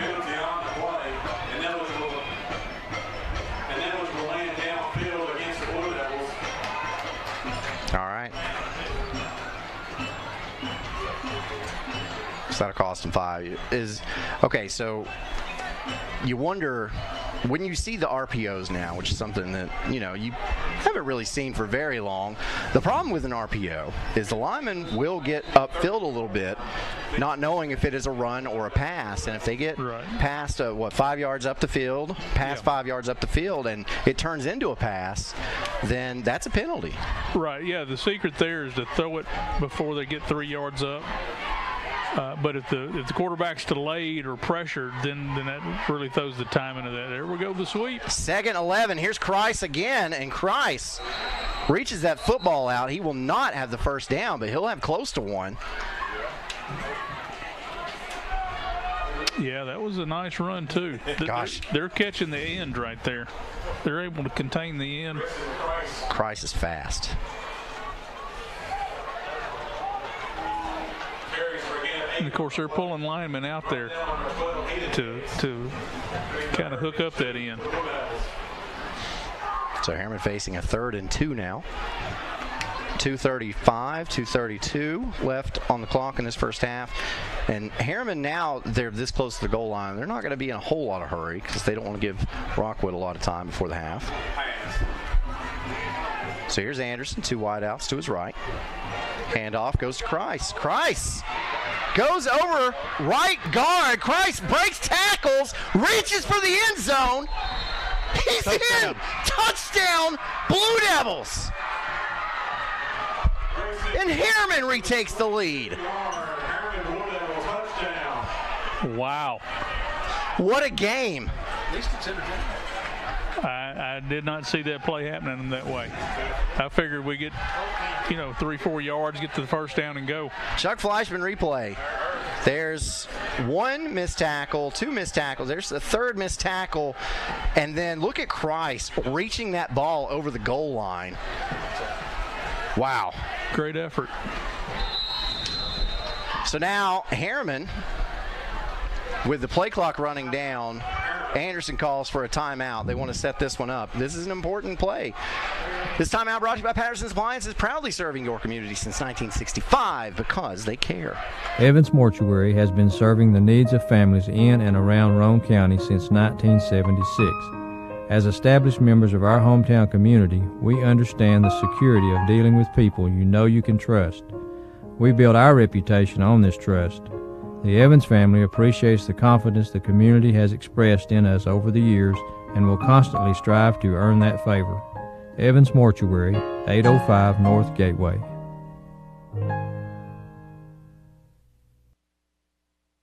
So back at the OEB Law Game of the Week,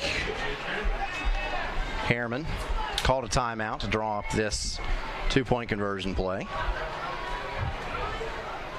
So they have it, coming back out.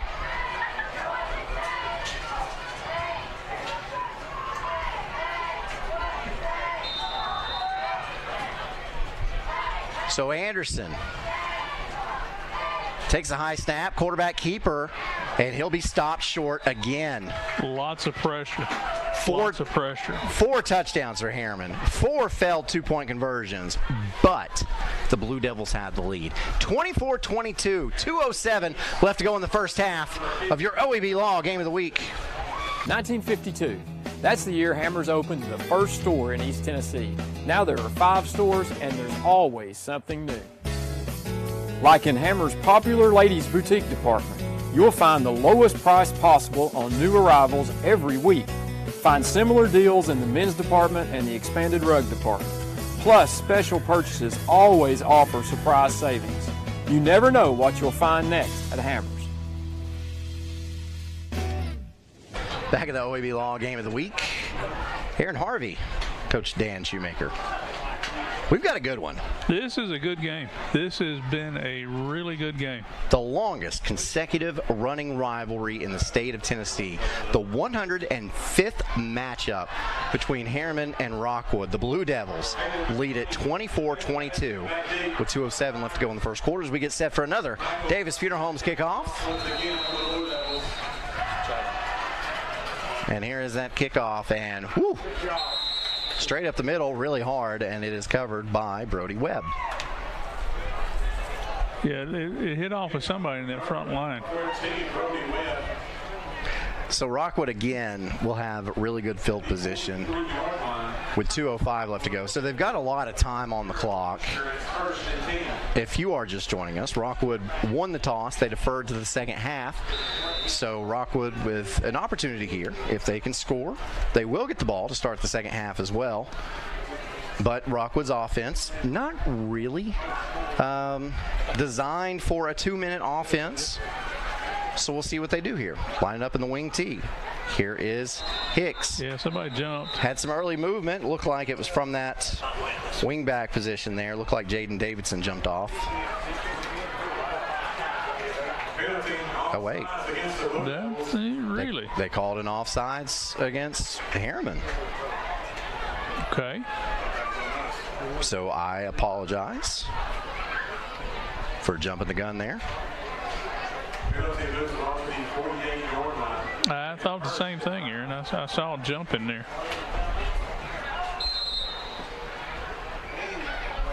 All right. So Hammers 1st and 5. Hot pass. Yeah, over the middle. That is complete. And now the foot race is on. Alex Norton with the completion. Touchdown, Rockwood. Wow. Yeah, that's an old play. 53 yards. And I said, Rockwood's not really set up for the 2-minute offense. They said, no, we're set up for the 7-second offense. Yeah, we'll do it in less than 10. Yeah, and that's got with that jump pass, that's got like shades of it got called the Tebow jump pass, as here is McLean's extra point. It's up and it's within the uprights. And so now Rockwood has taken the lead back. The score now 29-24 with 1:55 left to go in the first half of the OEB Law Game of the week. Here we go, Billy. Swing hard. As your local agent, I know you. I know every Saturday your son Billy plays Little League. We sponsor his team. And we know you love parking way too close to the field. That's why we tailor a unique policy for you and your car. Because sometimes something from out of left field can literally come from out of left field. That's simple human sense.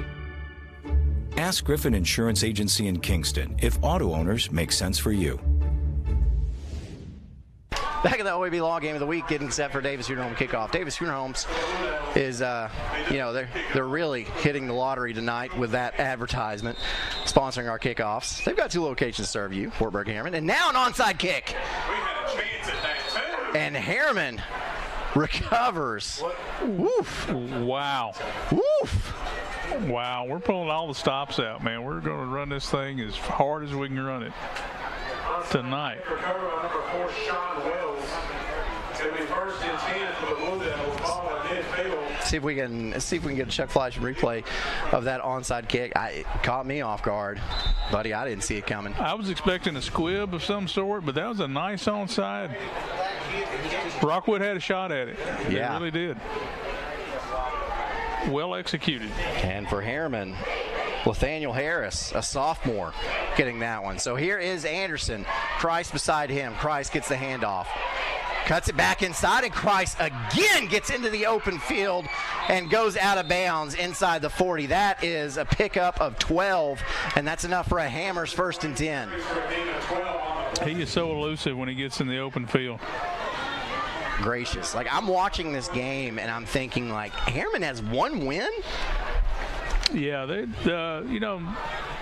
Coach Tapp and I talked about that confidence, from that first win, how that can carry you to the next week, and it looks like they have. Remember, Oliver Springs only beat them by 1.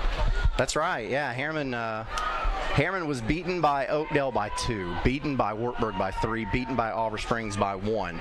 So Harriman has been in games this year. As now, here is Anderson with a keeper, and Anderson dives. Does he get out of bounds? Yeah, okay, so they're waving the arm to stop the clock. But Anderson picks up about 8 yards. So it'll be 2nd and short. I talked to Coach, when I talked to Coach Tapp, he said that Anderson had started the season as a wide receiver.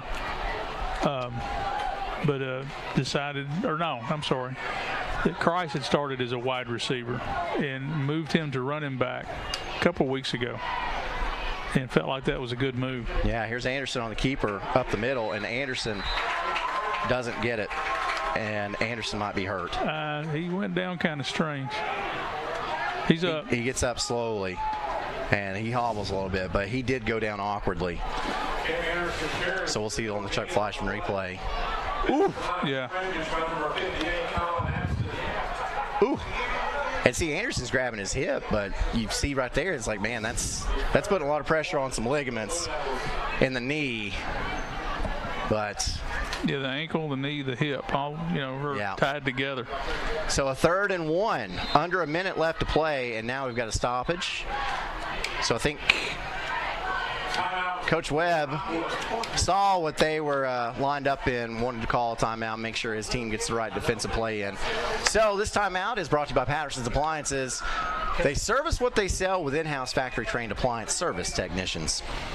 Patterson's Appliances has been helping families like yours find quality home appliances from trusted brands including Whirlpool, Maytag, and KitchenAid for over 55 years. Our knowledgeable appliance specialists know how to outfit your kitchen or laundry room with the right appliances to meet your needs. We service what we sell with our own in-house factory-trained service technicians, and for the DIYers, our parts department is always ready to help customers find the appliance parts they need.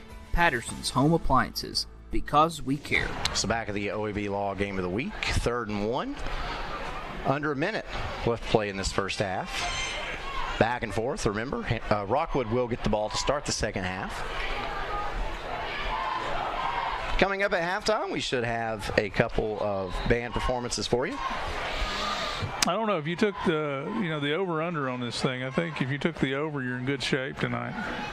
I would not have. No, I wouldn't either. And that's why I try not to gamble. I'm not any good at it either. 3rd and 1. Anderson, high snap again, hands off to Price. Price doesn't have a lot of running room, but I believe he picks up enough for the Hammers 1st and 10. And that will stop the clock briefly. And Anderson is on the sideline because Harriman will take a timeout to stop the clock. So Coach Tapp wanted to get that first down. He got it. Now he'll call timeout and draw off the play. This timeout brought to you by Patterson's Appliances. Hiring now for sales, delivery techs, service techs. Find them on Indeed to apply. A college degree can't be earned in just one day, but can be achieved by doing our best together, just one day at a time. From getting a great start with your Roan State Success Coach to learning together in the classroom, accessing free tutoring in the Learning Center, and working one-on-one with your instructors. Together, we succeed, one day at a time. Oh, and free tuition helps. So apply at roanstate.edu now, and let's succeed together. Back at your OEB Law Game of the Week. I got a score for you. Anderson County, if this is true, Anderson County is up at the half. 7-0 over West. I thought there'd be more points. Yeah. Bearden is up on Cleveland at halftime, 24-15. That's right. And Coalfield has already gotten the win in Sunbright. That's a final at 8:40 on a Friday night. What's that? They got those Coalfield coaches got time to go hit the Joe. Yeah. Oh yeah, they got time to go get a bite to eat. 41-0 Coalfield over Sunbright. Hammers 1st and 10, and now we've got a flag on the play.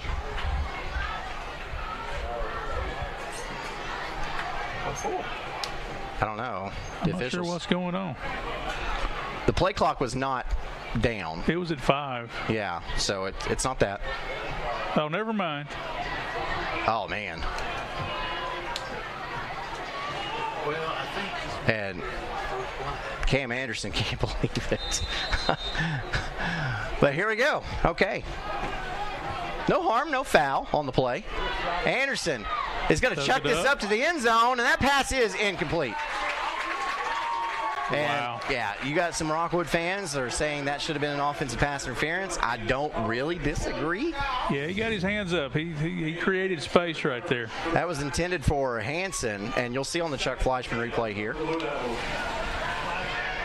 Right Well, you couldn't see it that much because it was in motion, but Hansen did push off a little bit. But regardless, it is 2nd and 10, 37 seconds still left. Those wide receiver coaches refer to that as creating space. They don't use the word pushing off. Yeah, well, that's a creative, positive way to look at it.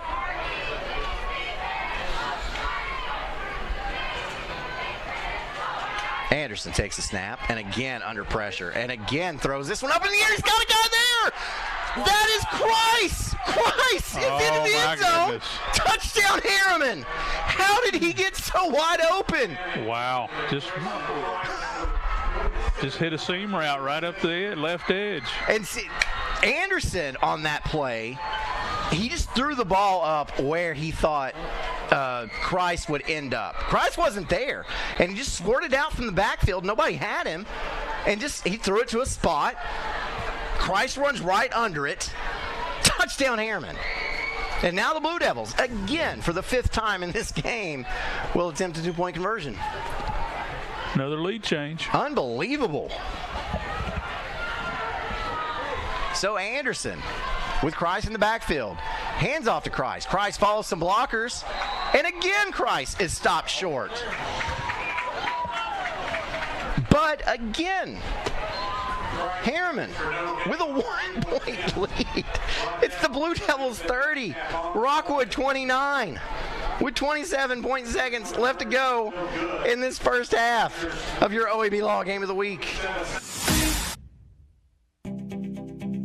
At OEB Law, our home is your home. And your family is our family.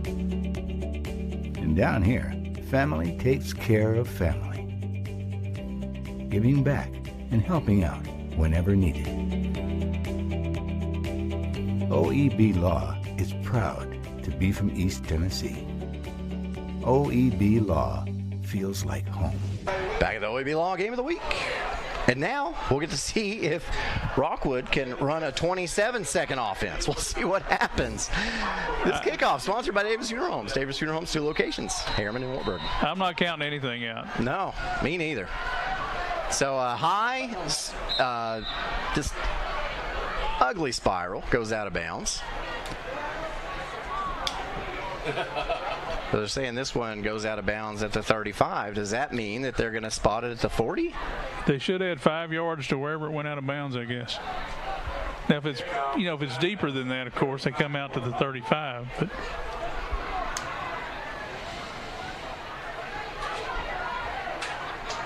well, I'll get this one situated. All right, so there it is. So that's 35. They will mark off 5 yards, and Rockwood will have good starting field position. Hammers 1st and 10 at the 40. Now that's good starting field position, but they are still 60 yards away from the end zone with 27 seconds left. No timeouts. But they only needed 7 seconds. They only needed 7. Drive, so yeah. We'll see. Hicks under center. Wing T set. Hayden Hicks fakes the handoff and now comes back the other direction. On the run is Peyton Presley. Presley has enough for a first down into Harriman territory. I think that's the last play. Maybe not. Coach Webb's not in a big hurry. No, but they do look like, the Tigers look like they want to run at least one more play. So Hicks quickly up to the line. And they fake the handoff. The ball's on the ground, but picked up. And Presley puts the ball on the ground. Again, Rockwood has put the ball on the ground at least 4 times in this game so far, but they have recovered 3 of those. And Rockwood will go into the half trailing against Harriman.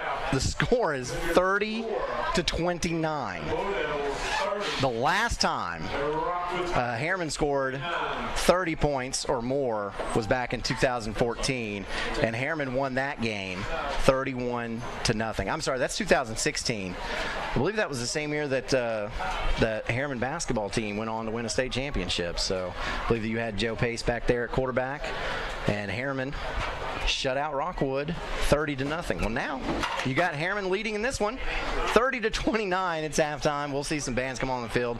I'm going to drink a water, get a good deep breath, try to process exactly what's happened, and then we'll have the second half for you coming up afterwards on your OEB Law Game of the Week. Our story starts with a promise made to the communities of East Tennessee. A promise to always look forward, to the horizon, and past it. A promise to help you live well.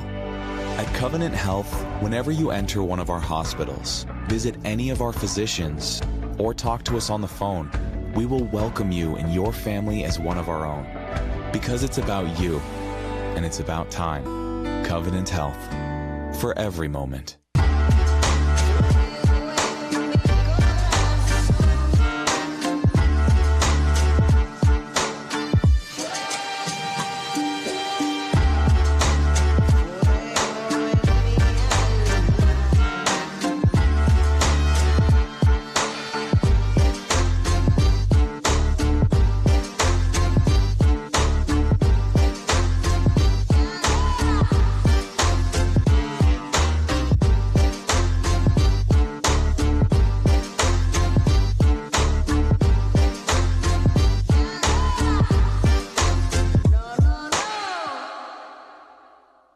Free Medical Clinic of Oak Ridge presents New Year's Eve 2024 Countdown on Sunday, December 31st, 2023 at 9 p.m. to January 1st, 2024 at 1 a.m. Live band, food truck, hot air balloons, sponsored by Tennessee College of Applied Technology, Baird, the City of Oak Ridge, David Coffey, BBB Communication, and Holloway Event Company. Ball drop and fireworks. Come with your friends and family to count down the new year together. Don't miss it. Free to the public. For more information, go to fmcor.org.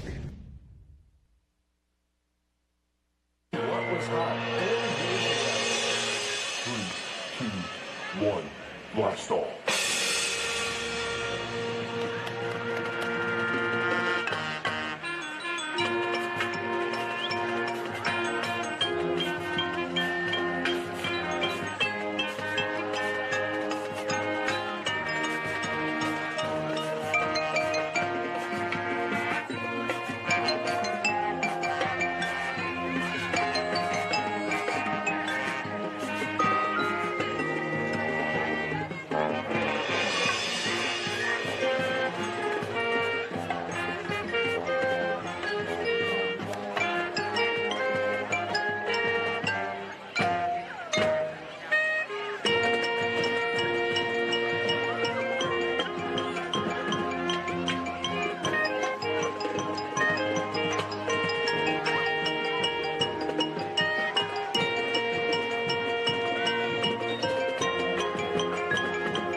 Wow, we have already traveled 10 light years from Earth.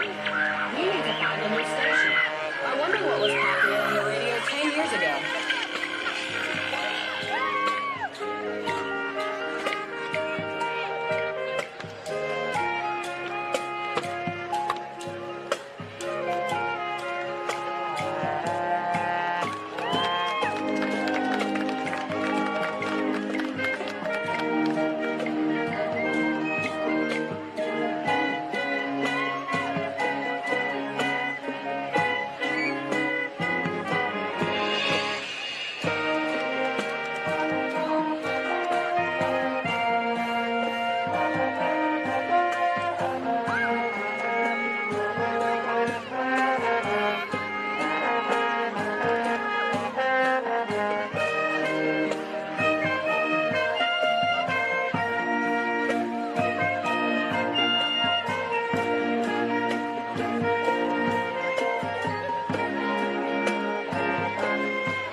Wow, what a great beat. I can really dance to this.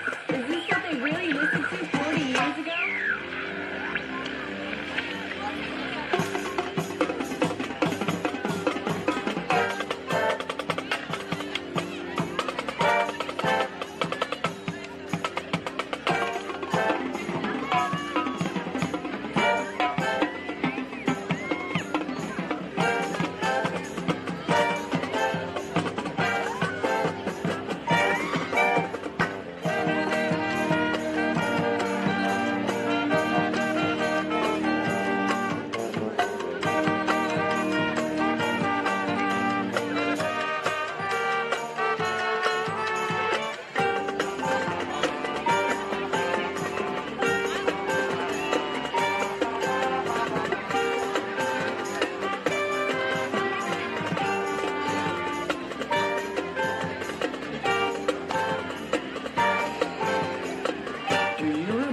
When we used to dream of flying to the moon?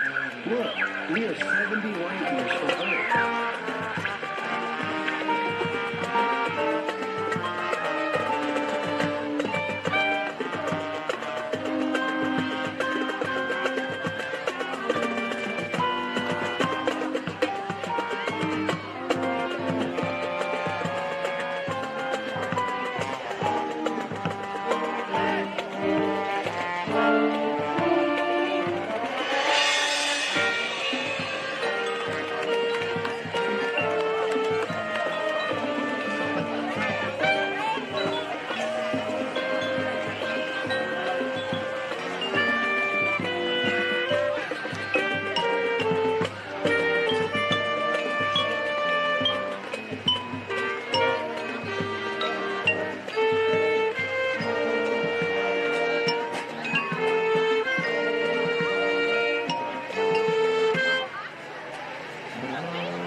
Ladies and gentlemen, the Harriman High School Energize your home Alliance. with natural gas from ORUD, your affordable energy choice. See all the ways natural gas can improve your home by visiting one of the ORUD showrooms in Oak Ridge or Kingston. New gas appliances run more efficiently. They provide hot water when you need it, precise heat control for cooking, and can dry clothes in about half the time. Comfort you can feel. Savings you can use. ORUD Natural Gas. On-Site Care in Kingston is accepting new patients. Nurse practitioner Candace Templeton has over 25 years of healthcare experience in offering management of chronic care conditions. On-Site Care offers free sports physicals for established patients. Plus, On-Site Care offers hormone replacement therapy with compounded pellets. And now On-Site Care welcomes Darren Wright, a board-certified family nurse practitioner who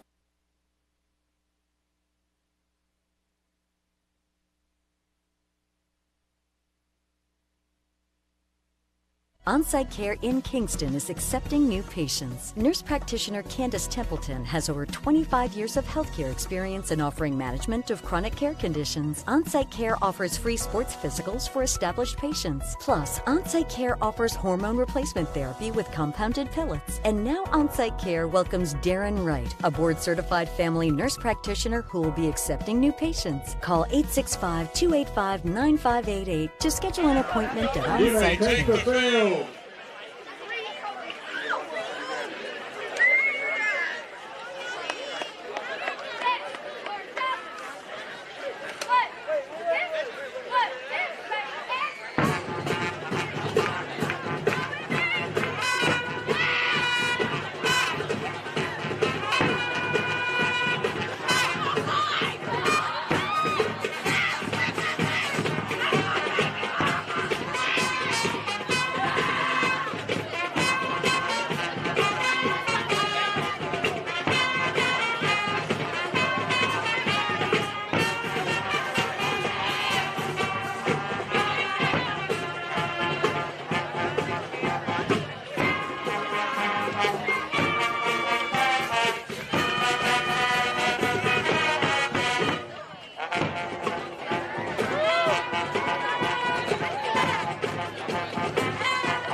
Axel marching band. At Rivalry Ford and Clinton, we believe in turning moments into memories. From life's milestones and growing families, Ford is there every step of the way. How about a new 2023 Ford Edge all-wheel drive ST, $42,545. 2023 Ford F-150 Super Crew, $53,398. 2023 Ford Escape all-wheel drive ST, $33,939. Local you trust? A new Ford your family can afford. Ray Varner Ford, your East Tennessee Ford dealership.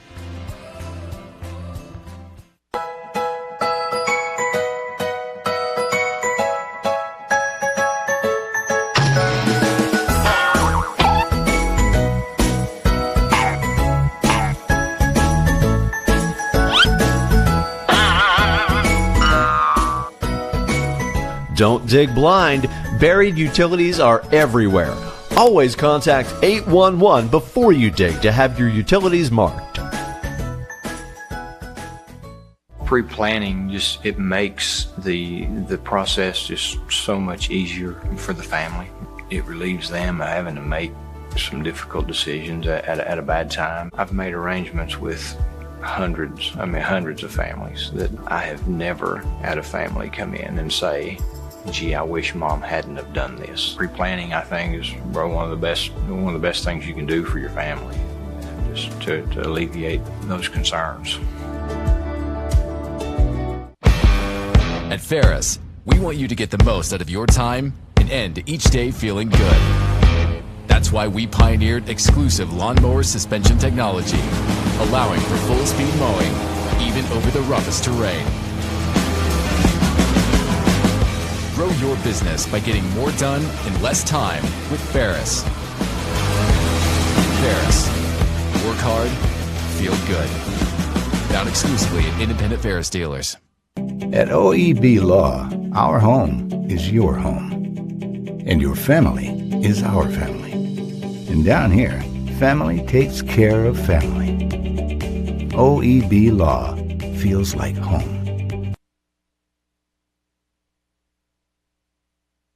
Back at your OEB Law Game of the Week, Aaron Harvey, Coach Dan Shoemaker, and it is Harriman leading over Rockwood. Score 30-29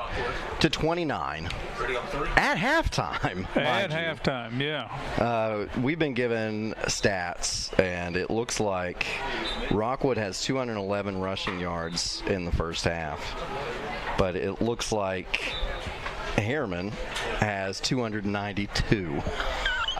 Wow. This has been, you hear like those low-scoring games are called defensive struggles.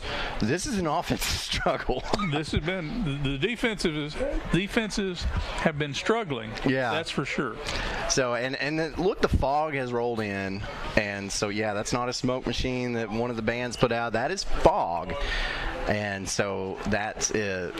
You wonder if that might play a role in this game at some point. I don't know. You throw the ball high or something, it gets lost in the fog. Really, you can't throw anything out at this point. We've seen one punt all night. We've seen one turnover, and the rest of the drive has been touchdowns. Yeah, it's remarkable. The difference really to me are the extra points. And that's huge because Rockwood has scored 4 touchdowns and Harriman has scored 5 touchdowns, but Harriman only has a 1-point lead because they have not gotten one of those 2-point conversions yet. Exactly. So you think like it would be this lead would be even bigger for Harriman had they gotten at least a couple of those. And you said it, all you do is hit 50% of those, and then you're on track to play against a team that kicks extra points and makes all of those. Harriman scored 5 touchdowns, and they are 0 for. Yeah. So they would have to score 5 more touchdowns and get every one of them to hit that 50% mark and be on track to go toe-to-toe with Rockwood if Rockwood matched them score for score and got the extra points. Well, the big difference there, Rockwood went for 1 2-point conversion on the penalty on the extra point. Yep. And so Harriman scored 5 touchdowns. Rockwood's only had to score 4, and the game's within 1 point. which means at this point in time, Harriman would have to score an extra touchdown to win this game. And you see the scoring summary there. At the end of one, it was 12-7 Harriman. And then in the second quarter, you had Harriman. And then, you see the first downs there because Harriman has scored off of very long plays. Long plays, long runs, long touchdown throw. And we do have some scores of interest. I want to run these through really fast. Bearden is up on Cleveland late in the third quarter. That's 31-21. Halftime score still, Anderson County up on West 7-0. Oak Ridge leading Farragut in the fourth, 35-3. What has happened to Farragut? They are struggling. At halftime, Kingston over Austin East by a score of 36-6. At halftime, Wartburg up over Oakdale by a score of 7-6. Oliver Springs up on Whitwell at the half, 22-8. There was one more that I wanted to get across, and that is Clinton. It's hard to see what's going on out there, guys. Early in the fourth, Lenoir City leads over Clinton 14-7. And that one is valuable for playoff and playoff seedings. Yes, it is. And, man, that's a lot of fog. So as we get set for another Davis Funeral Home kickoff. You know, if you could get the ball up in the air on these kickoffs and maybe a punt or two, the returner might have trouble picking it up. It could happen. Michael Garcia instead is going to kick this one short. That's an onside kick. And he's got it. I think he touched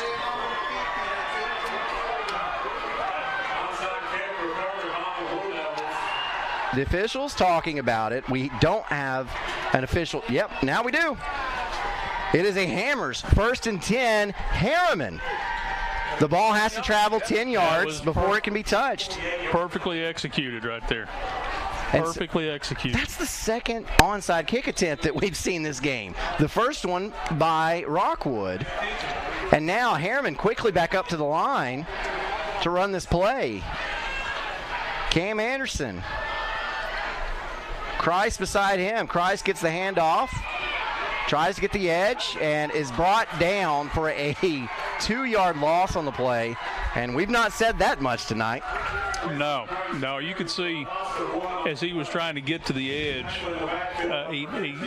he couldn't find the seam he was finding during the first half. But nice gap control by Rockwood right there. I'm sure that's a halftime adjustment. And I just want to stress, if you're wearing contacts, you don't need to clean them. You don't have glaucoma. Your phone screen's not dirty. Your TV screen's not dirty. It is very, very foggy. And now on a reverse, no gain on the play. And this goes to Trenton Wright, and Wright has no gain. 3rd and 12. Yeah, I'm just watching the way Rockwood has come out here. I think there was some hard discussion at halftime about effort and execution because they're on fire right now. Defensively, they're on fire. 3rd and 12. Well, maybe 3rd and 11. They're too high in the secondary. I think they're expecting a pass here.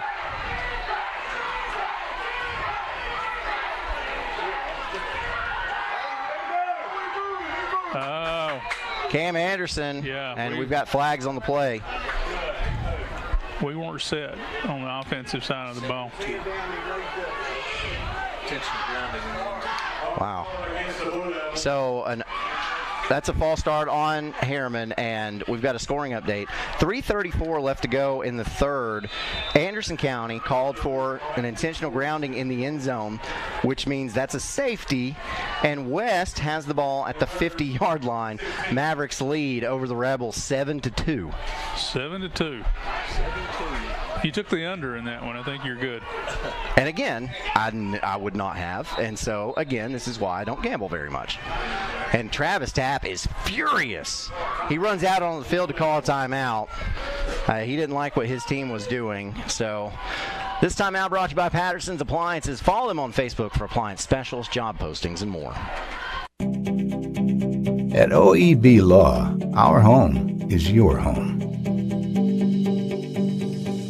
And your family is our family. And down here, family takes care of family. Giving back and helping out whenever needed. OEB Law is proud to be from East Tennessee. OEB Law feels like home. Daniel Forrester has been trusted. Back at the OEB Law Game of the Week out of the timeout. Yeah, Coach Tapp wanted to get the ship settled right there. 3rd and 16. Anderson takes the snap. Drops back, being pressured, rolls to his right. And Anderson just runs out of bounds, picks up about 6 yards, so well shy of the first down. And there's a flag in the backfield. Probably a hold. It's in the area of a hold. Blindside block. I didn't see it. See if we got it on the replay. Oh, we do. Okay.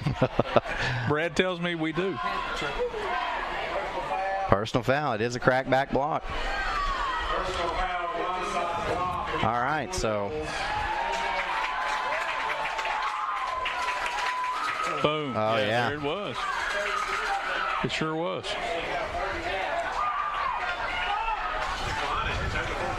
So what? We used to call that ear holing somebody. Yeah, that's what they called it back in the day. And can't do that anymore. No. It's a badge of honor in the old days. Getting ear holed? Yeah. So Rockwood declines it because it's a fourth down. The ball should be spotted way up here. The ball should be around the original line of scrimmage. Yeah, somebody needs to fix that. And Coach Tapp, I'm looking for Coach Tapp. He's not saying anything. Yeah, he got way almost to the front, to the back stick here. Yeah. Is nobody going to say anything? Nobody's going to say anything. Here's a snap. Anderson's going to punt this one away, and it's ugly. Off the side of his foot. Takes a roll to Rockwood, about the 31-yard line of the Tigers. Boy, I tell you. And with a short punt like that, that extra 6 yardage. Could have been a big, It could have made a difference. They reset the ball at the original line of scrimmage, not at the end of the run. Okay, so this is, we can see, because the penalty was declined. 49. It should have been about the 49 of Rockwood. Yeah, that's I'm surprised Coach Tapp didn't lose his mind over that one.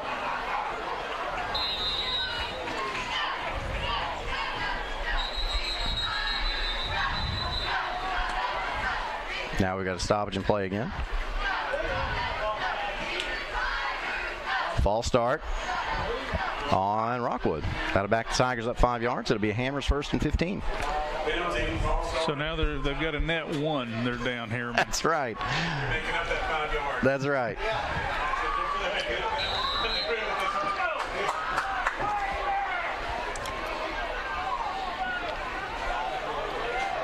All right. Hicks under center. Handoff. Sweet. Yep. Woo. Trying to get to the outside there is Presley. And Presley is up. Good hard run. Yeah. Gets to the 29. Yeah, gets to the 29. Right at the 29. Pick up a 3 and bring up 2nd and 12. 2nd and 12 for the Tigers.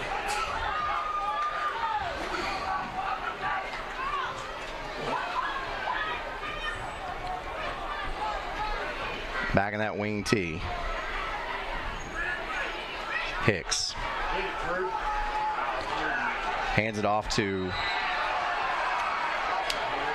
Trevin True's back in the game. He's back in the game. Oh, we're glad to see that because it looked like he had a very painful ankle injury. So I guess he got it taped up. Yeah, got a little tape on it. Rub a little mud on it. Get it going again. Now, you don't want to miss the second half of a big old rivalry like this one. You know, Harriman's made some nice defensive adjustments as well. 3rd and 13 for Rockwood. Now Hicks operating out of the shotgun. Single back in the backfield. That's Brody Webb. Webb in there to block as Hicks rolls out. That pass is intercepted. It's picked off. And Harriman will have it in Rockwood territory. Wow, he drove on the ball. Grayson Christ. We'll see the Chuck Fleischman replay here. Ball floats just a little bit. You had two receivers right there together. So I think there's a mix-up on the route. And Christ jumped the route. Yeah, Christ was able to drive on the ball. Ball at the 37-yard line. Hammers 1st and 10 for the Blue Devils.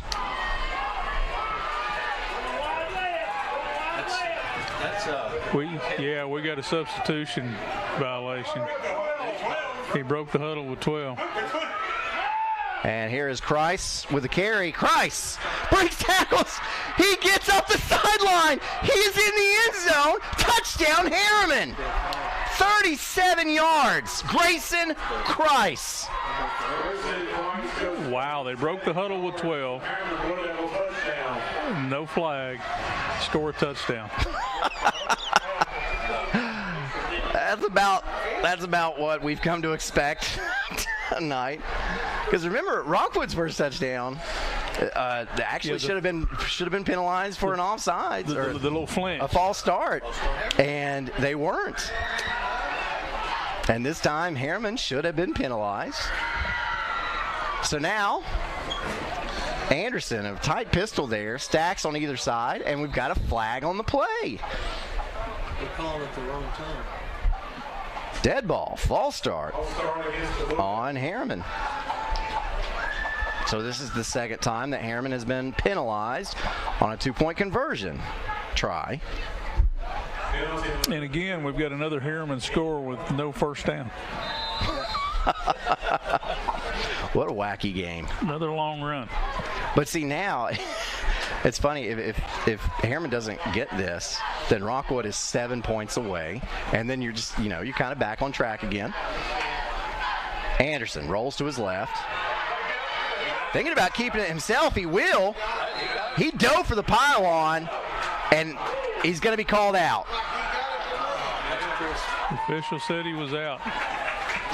I don't know, man. He hit that pylon. He got to the pylon. Maybe we'll step out beforehand. We'll see on the Chuck Fleischman replay. Anderson rolled to his left there. Oh, that should have been in. He got it. He got it. I don't know. Maybe his toe was out. Left foot hit the line there, maybe. Maybe. The line judge had a better look at that than I did. Game of inches right there, gentlemen. Game of inches. I'll just concede that and say that, I don't know. It kind of looks like from right there that he was in, but that's not really conclusive. So we can't really say that either. Hey, Aaron, I got a question. Go ahead. Who's sponsoring these kickoffs? Davis Funeral Home. How did you not know? Davis Funeral Home's 2 locations to serve you. Whew. You've said that a time or two tonight. Yeah, I've had to say it a time or two because we've had a bunch of them. Davis Funeral Homes, they've got 2 locations. I don't know if you know this or not, but one of them's in Harriman, one of them's in Rockwood. And the city of Rockwood sponsoring this game too, and we'll tell you about that in just a second. Beautiful squib kick, and it is taken at the 25. Trying to see who, was that Webb? Nope, that was McLean. So McLean takes that kickoff up across the 35 to the 36, and I think there's a flag. Yeah, there is a flag. It's sitting about the 30-yard line. We'll get the call on that, and then we'll tell you about the city of Rockwood. Personal foul. Crackback block on Rockwood. Ooh. So that'll cost them 15 yards. That's a big penalty right there.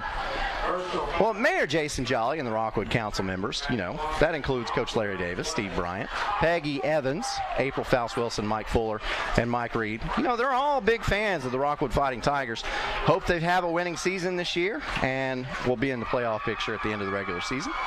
They invite you to visit and shop in downtown Rockwood, and they say, go Tigers, play hard tonight, and win, win, win. They are rooting for those Rockwood Tigers, but the Tigers have an uphill climb. They've dug themselves a little bit into a hole, now trailing by 7, 36-29, odd score. 8:02 left to go in the third quarter. Now Rockwood back in that little wing tee set. Sweep. Yep, and that is to Trevin True.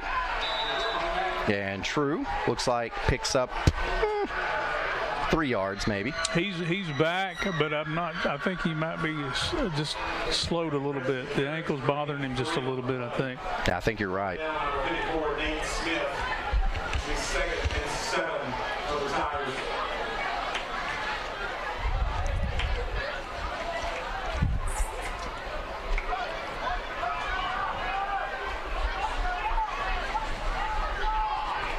The live formation here. Yep. And this looks like McLean. It is. McLean picks up about 3-4 yards. Make it 3rd and a long 2 is what I'll say. 3rd and long 2. McLean carries for a gain of 4 on the play. Rondell number 62, this would be a good place for that hot pass again. Yeah, no over-the-top coverage for Harriman, but instead a run up the middle from Brody Webb. No, they got it. Brody Webb goes up the middle for a gain of 3 on the play. Got just enough. So Hammer's 1st and 10 now. He runs hard inside there. I think last time I referred to him being as tough as a Waffle House T-bone. So don't get your T-bones from Waffle House. Scattered and smothered, that's good. That's it, yeah. Get your waffles. They're called the Waffle House. Quick pitch. Hammer's 1st and 10. McLean gets the pitch, and McLean is stopped for a loss. Uh-oh. Got some extracurriculars going. Yep. I'm not about to speculate on what they're going to call here. You do see 3 flags. 2 on top of each other and then another one, although I think they're all for the same thing.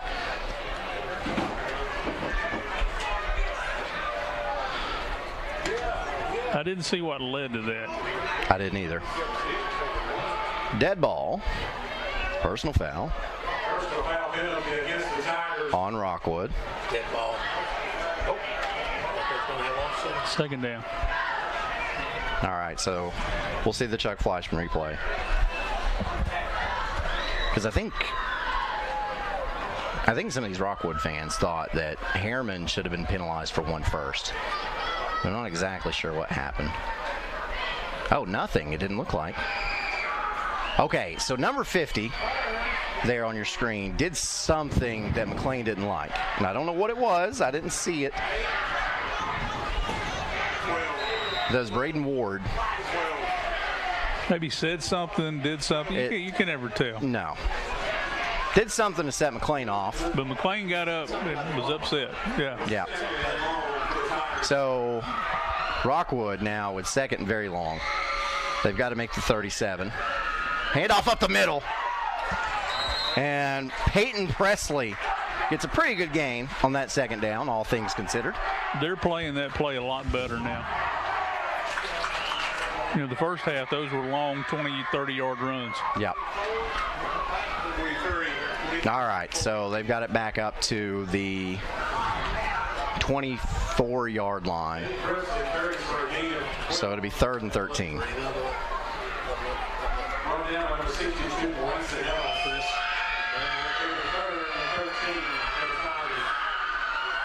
Quarterback Hayden Hicks now back into that wing tee. Fakes the handoff, rolls out to his left. He's going to keep it, runs out of bounds, gets out about the 30, and he's going to be about 7 yards short of the first down. 4th down. Flag. I don't see a flag. Oh, there might be one. Yep, there is one in front of the Harriman sidelines. And that's a sideline warning. First one of those. Don't get another one. Yeah, it can be bad. You get 3 more of those, and let me tell you, we know that Travis Tapp will have to set out next week. We've seen that happen this season. It's 4th down. What are we doing? I think we're going for it. That's what it looks like. Watch for a hard count here. Wing tee set. Harriman was late getting set. And that's what all it was. There were still 15 seconds on the play clock, so they could have tried it again, but Coach Webb takes the timeout. This timeout brought to you by Patterson's Appliances. Follow them on Facebook for appliance specials, job postings, and more. By Anderson County families for nearly 2 decades, Daniel has appeared in Anderson County Chancery, Circuit, Sessions, and Juvenile Court thousands of times over the past decade. A Rule 31 mediator, Daniel has been trusted to mediate hundreds of cases across Anderson County. A community leader, Daniel has worked closely with local officials to make Anderson County a better place. A conservative and dedicated husband and father, Daniel's faith has shaped his character and integrity. On March 5th, vote Daniel Forrester for Anderson County Chancellor. Kathy May Martin has been making real estate dreams a reality for over 3 decades. Buying or selling real estate is one of the most important decisions you'll ever make. Choosing the right realtor is next. Thinking of buying or selling? Call Kathy May Martin at Coldwell Banker Jim Henry & Associates for all your real estate needs. Rest assured, with Kathy's knowledge and experience, you will be on the winning team. Back to the OEB Law Game of the Week. Rockwood does punt it away. He gets a nice punt from Hayden McLean. He was high snap, under a little pressure. He was calm and cool, collected, got the ball out. Yep, and got it out to the 23-yard line. That's where Harriman will take over with the Hammers 1st and 10. Nice looking punt. It was a nice punt. Flipped the field a little bit on him.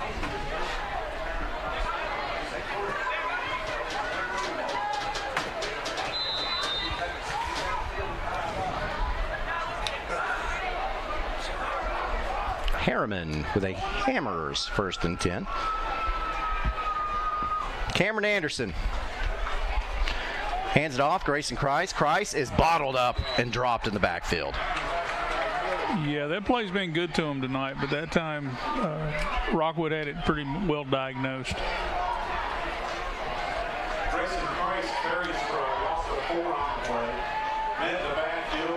Yeah, Rockwood did a much better job getting that edge set. And now I wonder if Harriman has a counter off of that same action. Maybe his own read where the quarterback keeps, or Anderson fakes the handoff to Kreis. Keeps it himself, gets up to the 25. I'm here. There's a car alarm going off. Yeah, behind the Harriman bench. There we go. All right, this is going to bring up 3rd and 8. So scoring is slowed down. It has. Harriman does have a touchdown. 6 points in this 3rd quarter, but yeah. And the pace of the 3rd quarter has moved pretty quickly as well. Yeah. So you see there on your screen, it's been a lot of scoring tonight. Anderson. Kreis beside him. Handoff to Kreis. Kreis again. Tackled just almost as soon as he got the handoff. Another big loss on the play. And it's 4th and long, and looks like Harriman's going to have to punt this football away. Yeah, we're going to see a punt team.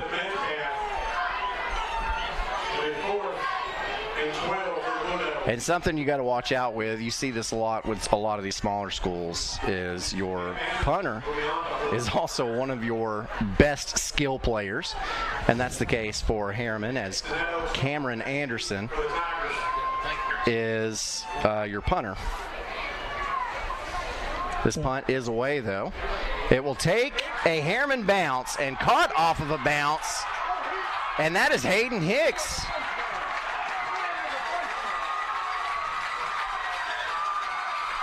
And Hicks gets deep into Harriman territory. Yeah, they tried to directional kick that, but didn't quite get it close enough to the sidelines. Nope, and Hicks was able to catch it off that bounce. Yeah, got it to the hash, but didn't get it out to the numbers. Look at that stiff arm. Nasty. They're going to mark him out at the 29, and that is where Rockwood will have the Hammers 1st and 10. So the Tigers already threatening at the beginning of this drive. Rockwood seems to pick up a little momentum here. Rockwood sends 2 wideouts to the right. Single back in the backfield. That's Webb. Webb gets the handoff up the middle. The ball squirts up! And they're going to say he was down. Wow. That's just the kind of stuff, though, that you would see in this game. That was amazing. And that was Bryson Ellis, a senior lineman. That's a lineman's dream right there. Yeah, buddy. He gets trapped. He wanted to take it to the house. Ball pops up. Yeah, okay. Hey, Let's go. That was down.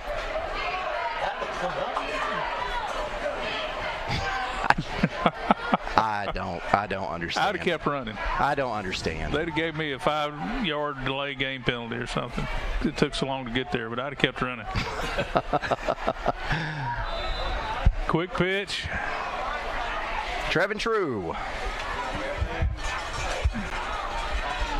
He picks up a couple. It's going to be 3rd and 4. Well, 3rd and 5. Ball at the 24-yard line. 3rd and 5 for the Tigers.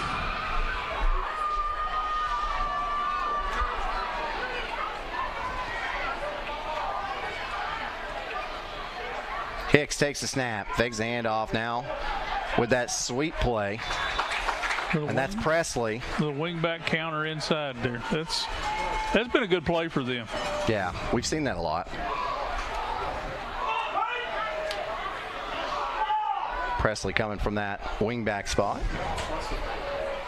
Hitting that hole inside. Looks like we're going to look at it. We're going to measure. We might measure. No. He's got enough for the Hammers 1st and 10. That'll move the sticks as the ball will be placed at about the 19-yard line. So Rockwood is in the red zone, trailing by 7. About 30 seconds left in the 3rd quarter. Handoff up the middle. That looked like McLean. Nope, that wasn't McLean. It was Levi Ellison. Nice hard run. Yep. And that might be the last play of the 3rd quarter. I think it is. That's what it's going to be. So Ellison picks up 4. And when we start this 4th quarter, Rockwood will have a 2nd and 6. Hang on to your hats. We got a good one here in your OEB Law Game of the Week. Evans Mortuary has been serving the needs of families in and around Roane County since 1976. As established members of our hometown community, we understand the security of dealing with people you know you can trust. We build our reputation on this trust. The Evans family appreciates the confidence the community has expressed in us over the years and will constantly strive to earn that favor. Evans Mortuary, 805 North Gateway. 1952. That's the year Hammers opened the first store in East Tennessee. Now there are 5 stores and there's always something new. Like in Hammers' popular ladies boutique department, you'll find the lowest price possible on new arrivals every week. Find similar deals in the men's department and the expanded rug department. Plus, special purchases always offer surprise savings. You never know what you'll find next at Hammers.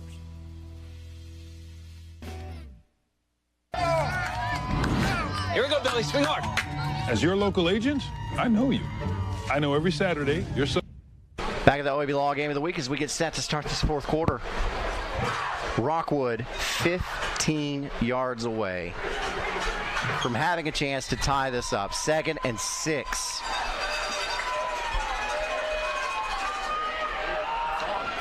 Hicks under center, hands off, and that's going nowhere. Big pile right there.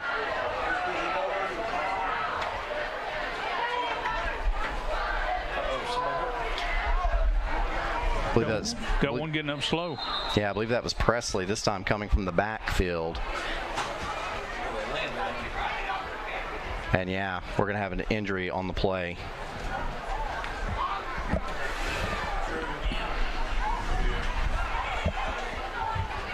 And I'm not sure who that is. So Mayor Jason Jolly and the Rockwood Council members, that's made up of Coach Larry Davis, Steve Bryant, Peggy Evans, April Faust-Wilson, Mike Fuller, and Mike Reed. They're all big fans of the Rockwood Fighting Tigers, and they're hoping for that winning season, and they want the Tigers to have a good view of the playoff picture at the end of this regular season, which is quickly approaching us. They invite you to visit and shop in downtown Rockwood. Go Tigers, play hard tonight, and win, win, win. Historic downtown Rockwood. We'll be back on the OEB Law Game of the Week.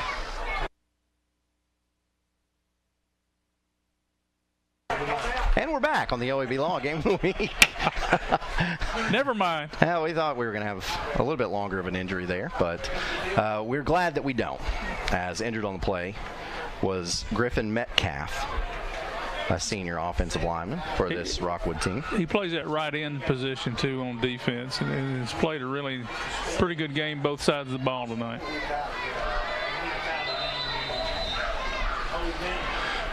Third and 6. McLean under center. Or Hicks under center, rather. Sweet. And on the handoff, this is Trevin True. He's in. Touchdown, Rockwood. And Trevin True, he's limping, coming off the field. Remember, he was injured earlier in this game, and he was the young man that scored the first touchdown for Rockwood in this game. That was a nice hard run by that young man. And we didn't know if we'd see him back. And not only did we see him back, but he scores Rockwood's only touchdown of the second half so far. And we've got flags on the extra point attempt. But you see the Chuck Fleischman replay there? I think he was out of gas.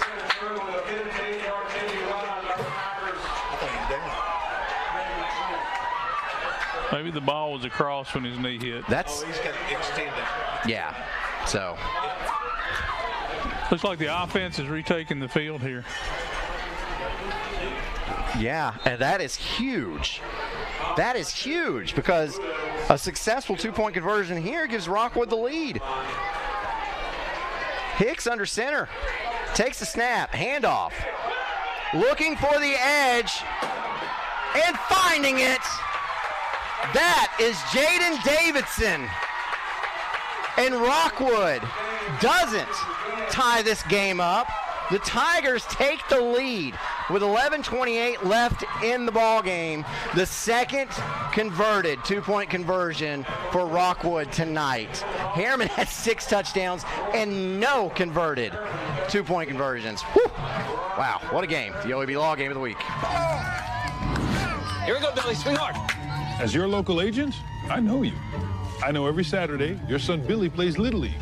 We sponsor his team. And we know you love parking way too close to the field. That's why we tailor a unique policy for you and your car. Because sometimes something from out of left field can literally come from out of left field. That's simple human sense. Ask Griffin Insurance Agency in Kingston if auto owners make sense for you. Back at your OEB Law Game of the Week. And look at that fog. It is so thick. Musical reference. I think Smoke on the Water might be appropriate here. The fog is rolling in. That is a good point. But you know what? It's the Davis Funeral Home kickoff. Davis Funeral Homes. How many locations they got? Well, 2, I tell you. One in Harriman, one in Wartburg. You can go to davisfuneralhomes.com for more information. And what happened? Offsides, maybe? How could they see? I don't know. Did the officials blow the whistle and say that they were ready? I don't know that I heard the whistle to say that the officials were ready. I think you're right. And I believe that's what he just told Mr. McLean there. Said, hey, you're good. Just wait till I'm ready. And I tell you what, man, they just kicked that one deep. Yeah. You might think about changing that up right here and maybe trying to kick it onside again. Because Harriman's expecting a deep one. Here's McLean. This Davis Funeral Home kickoff. And again, this is a short one.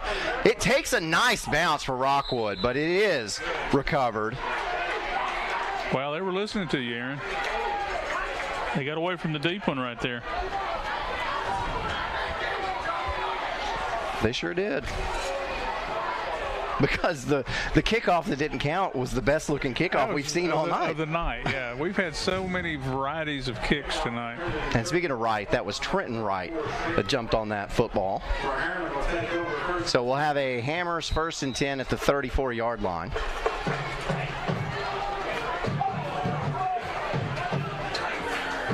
It's just been one of those games, man. It's been funky. Cam Anderson, handoff. Grayson Christ. Christ finds some running room. Found a little crease. He didn't get the long run. Nope. Oh, and Rockwood's saying they've got the football. Yeah, the linesman's got a spot, though. Okay. So I believe, yeah, we're going to have a pickup of about 7. Excuse me, the umpire had the spot. Let's see the Chuck Fleischman replay here. Yeah, he was down. Yeah, he was down. For sure.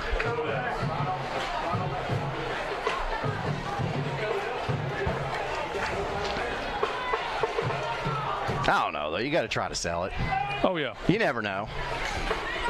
2 wide outs to the left. Handoff. And now on the keeper is Anderson, and Anderson stopped at the line of scrimmage. 3rd and 3. Yeah, that didn't fool anybody there. And, buddy, I tell you what, I think if Christ had gotten that handoff, he'd have had a huge gain. Yeah.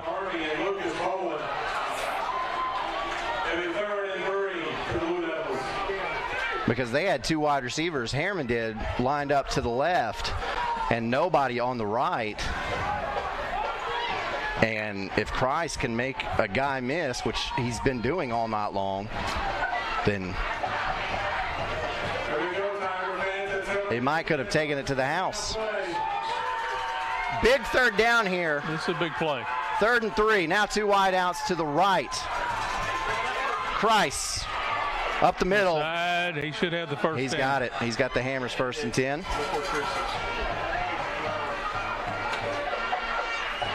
Got to move the sticks. Look at the spot. There we go.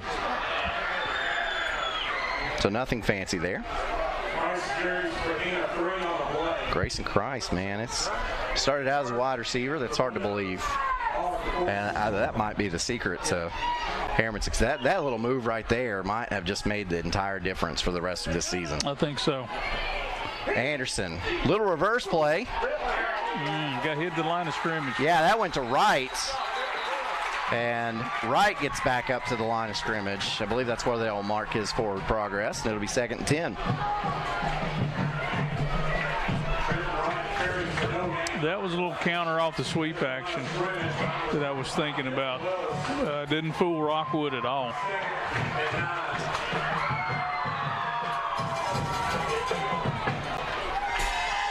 Under 9 minutes left to play in this game. Boy, this has been fun. As many points as we had in the first half, the second half scoring has really slowed down. The defense made some adjustments both sides. Yep. All right. Anderson fakes the handoff to Christ. He'll keep it himself, and Anderson tries to find some. He's out. A hole. He does.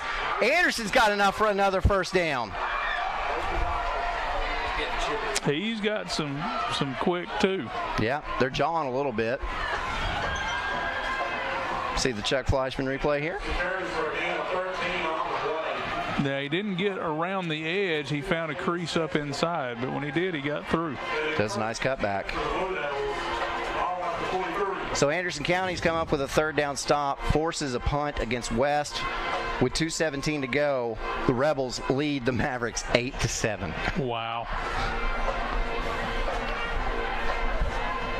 1st and 10 here in our game. Anderson fakes the handoff to Kreis again, and Anderson has running room up the middle. A quick pickup of 8, and that'll bring up 2nd and 2.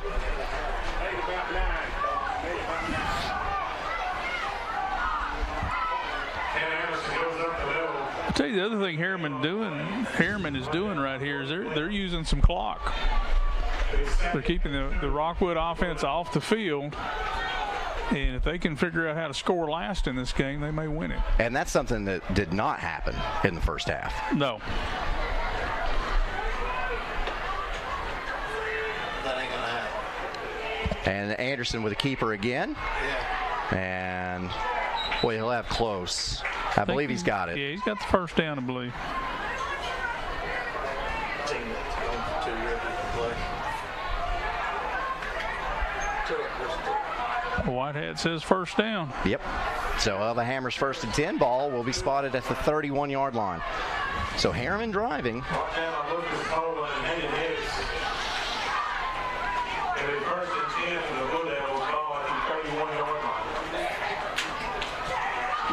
Yeah, I think Rockwood scored with, 11:32?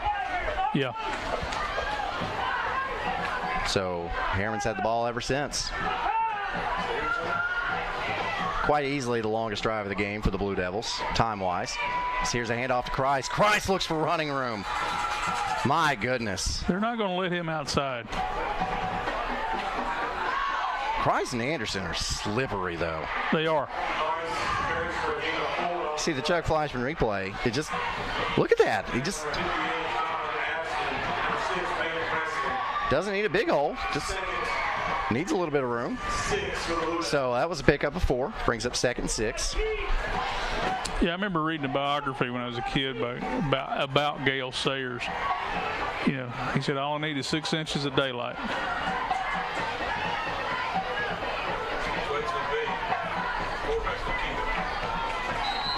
And we've got a stop.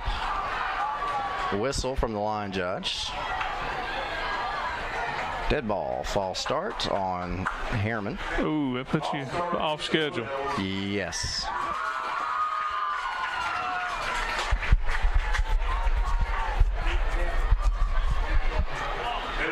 And now you got to think, I don't, there's so many variables in all of this, but you're talking about how Harriman's using up a lot of clock. Well, now that they're off schedule, you've got a 2nd and 12. You wonder, like, what if they don't leave themselves, if they have to give the ball back to Rockwood, what if they don't leave themselves enough time to stop Rockwood and then go score themselves? And we've got another false start penalty, and this is going to bring up 2nd and 17. I'm laughing at the fact that I saw simultaneous flags from the umpire, the white hat, and both linesmen. Everybody else just didn't go with it. Exactly. Yeah, I saw all 4 flags fly at the same time.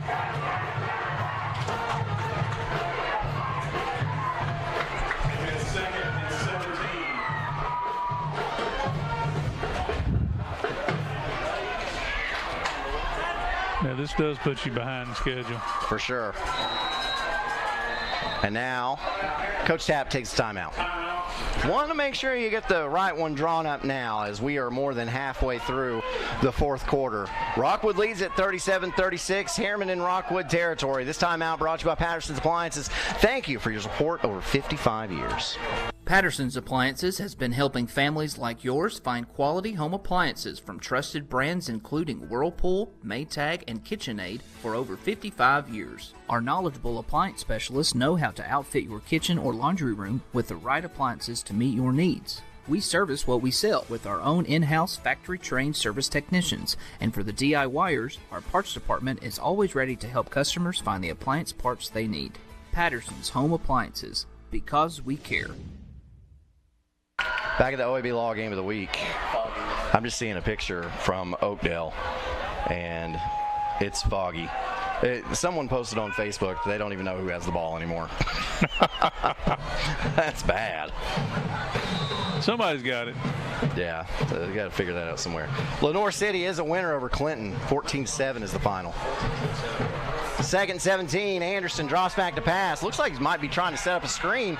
Instead, he's going to keep it, and Anderson tucks the ball away, gets up to about the 20-yard line, and yeah, back on schedule. Back on schedule.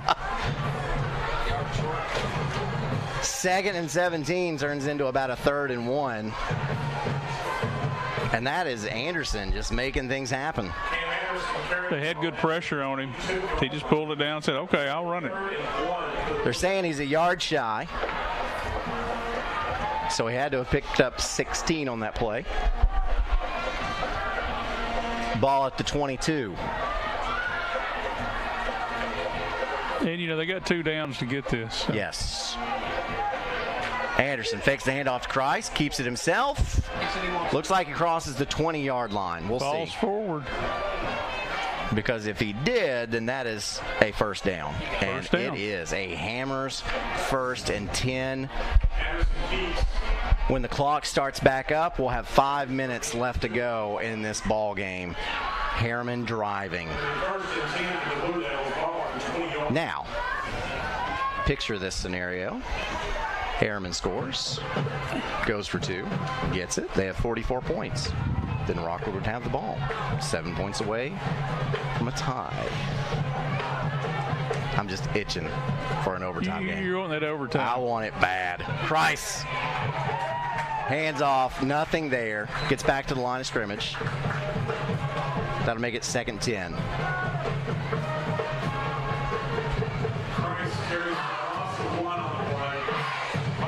We'll be under 4 minutes by the time they snap this ball again. And this is just a complete change from what this Harriman offense looked like in the first half. Not because of the play calls. The play calls are about the same, but the drive here is long and extended because Rockwood has made adjustments to stop those play calls, but not to keep them from getting first downs. And so a very long drive here, going on 8 minutes. He's got a gap. It closes quick, though. Certainly does. And you got to sit and think, they've not been kicking extra points, so you got to presume they don't have a field goal kicker. Yeah. To be able to get close and kick the game winner. And this is a big play, 3rd and 7, but again, 4-down territory. So you have to assume that Harriman has 2 downs to make a first down. And again, we'll be under 2 minutes, I think, when they snap this one. This drive started with about 11.5 minutes left to go in this 4th quarter. So it's been a long one. And now Christ moves to like a wingback position. Anderson fakes the handoff, throws this pass, and it falls incomplete. That's going to make it 4th and 8. That time he was trying to get Hansen. Dylan Hansen can't come up with it. And Anderson under a ton of pressure. Yeah, the pressure there is what really disrupted the whole play. And it looked like Harriman pulled a guard for pass coverage. Well, they did, yeah. They'll pull a guard out to try to get out there and give the quarterback a little extra time. But that defensive end, he didn't get hooked. He kept working wide. So a big play here. 4th and 8, and Coach Tapp wants to take a timeout to talk about it. This timeout brought to you by Patterson's Appliances. Visit pattersonsappliances.com and check out the current cash-saving promotions. A college degree can't be earned in just one day, but can be achieved by doing our best together, just one day at a time. From getting a great start with your Roan State Success Coach to learning together in the classroom, accessing free tutoring in the Learning Center, and working one-on-one with your instructors. Together, we succeed, one day at a time. Oh, and free tuition helps. So apply at roanstate.edu now, and let's succeed together. Back at the OEB Law Game of the Week, a huge play coming up here, 4th and 8. And you said, well, maybe if Harriman can figure a way to keep the ball till the end and score last, they can win this thing. Well, they've kept the ball, but now they've run into a situation where if they don't get this here, they've given Rockwood an opportunity to run the clock out. Yeah, you're exactly right. It came down to this last drive, which I never expected.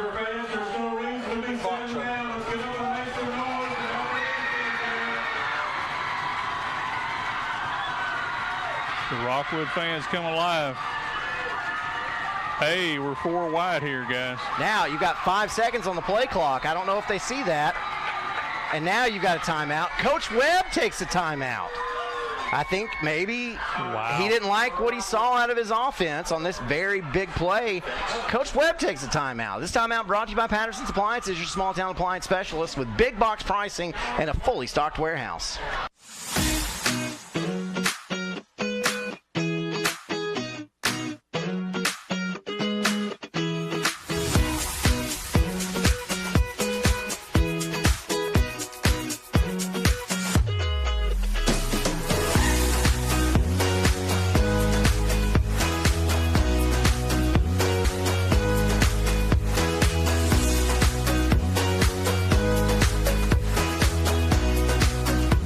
Back at the OEB Law Game of the Week. This game is phenomenal. The 105th meeting between Harriman and Rockwood, the longest running consecutive rivalry in the whole state of Tennessee. Rockwood leads it 37-36. A final score, West defeats Anderson County 8-7. So we're not the only good game in the area this Friday evening.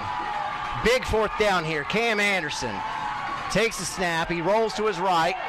He's got some time. Now he's under pressure. Throws this up for grabs.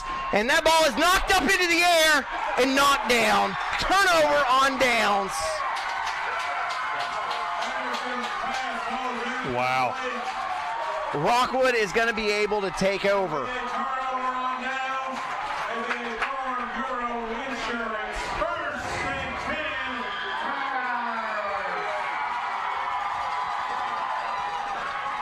On this Chuck Fleischman replay, watch the end of this play. It bounced off of the receiver's helmet, and then smartly, Peyton Presley for Rockwood smacks the ball down. Spikes it like in volleyball.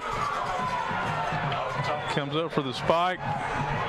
Boom. He said, I'm not giving this ball any chance to be tipped again. And R.J. Jones was the receiver whose dome caught that helmet. And now, Rockwood might go yard. They got him. And that is Peyton Presley. And I tell you what, if you're Harriman there, you might just let him go.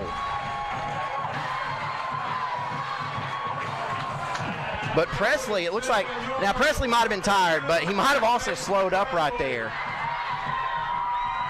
Yeah. Because if Rockwood scores, then Harriman's almost guaranteed to get the ball back. But if Rockwood doesn't score, they can run this clock out. And Harriman is out of timeout, so they cannot stop the clock. And I'm not doing the quick math to figure this out, see how close they are. But I do know that Hicks took that snap with about 10 seconds on the play clock. Now you got 40 up there. I think you snap it 2 more times and you're out of here. The game clock is now running. Yeah, I think this one is over. I don't think Rockwood has to do anything else. What a game. And the big difference in this one, the 2 penalties on the extra point tries that allowed Rockwood to line up and go for 2 twice and make it. Yeah, you know, you ever just want to say one play, but those were big plays. Hicks, handoff. That is a first down. That'll end it. And a flag comes out late. Now, I believe this is going to be on Harriman, but if it's not, then that first down didn't necessarily seal it. Wow. These bleachers are rocking, guys. And it is on Rockwood. It's a block in the back. An unnecessary block in the back. Because that flag was thrown so late in the play. See if we can see it on the Chuck Fleischman replay. Boy, there's not much there at all. But that makes it second down. So this game is essentially over. All Rockwood has to do is field the snap cleanly. You're going to say snap it one more time. That's it. Now, that being said, they have fumbled on the snap at least twice tonight. They're in a victory formation there. So Hicks snaps it, takes the knee. This one is over. What a game. Rockwood keeps this streak alive. Harriman has not defeated them since going back. You got to go back to 2016. Oh, they're going to snap it one more time? They don't have to. Oh, John called a timeout. Coach Webb called a timeout. I'm confused. But yeah, it looks like Coach Webb called a timeout. He's upset about something. Yeah, he's coaching. You know, he's got the game in hand, but he's still out there coaching, correcting, trying to get them ready. Because you're going to build on this game for next week. Yeah. Or actually, no, they're open next week, but for the week after. And we'll let you know, this timeout brought to you by Patterson's Appliances, and you can save on scratch and dent appliances at the Rockwood Outlet Store, which isn't too far from here. All right, so now, because of that timeout, Hicks will have to field it cleanly one more time. He does, and now he takes a knee. And now, that'll do it. This game is over. The 105th meeting goes to Rockwood. The Tigers are walking out of here with a 37-36 win over Harriman. One of the best games you can ever wish to have. Who would have thought before this game started that we would have more offense than Anderson County and West? Not me.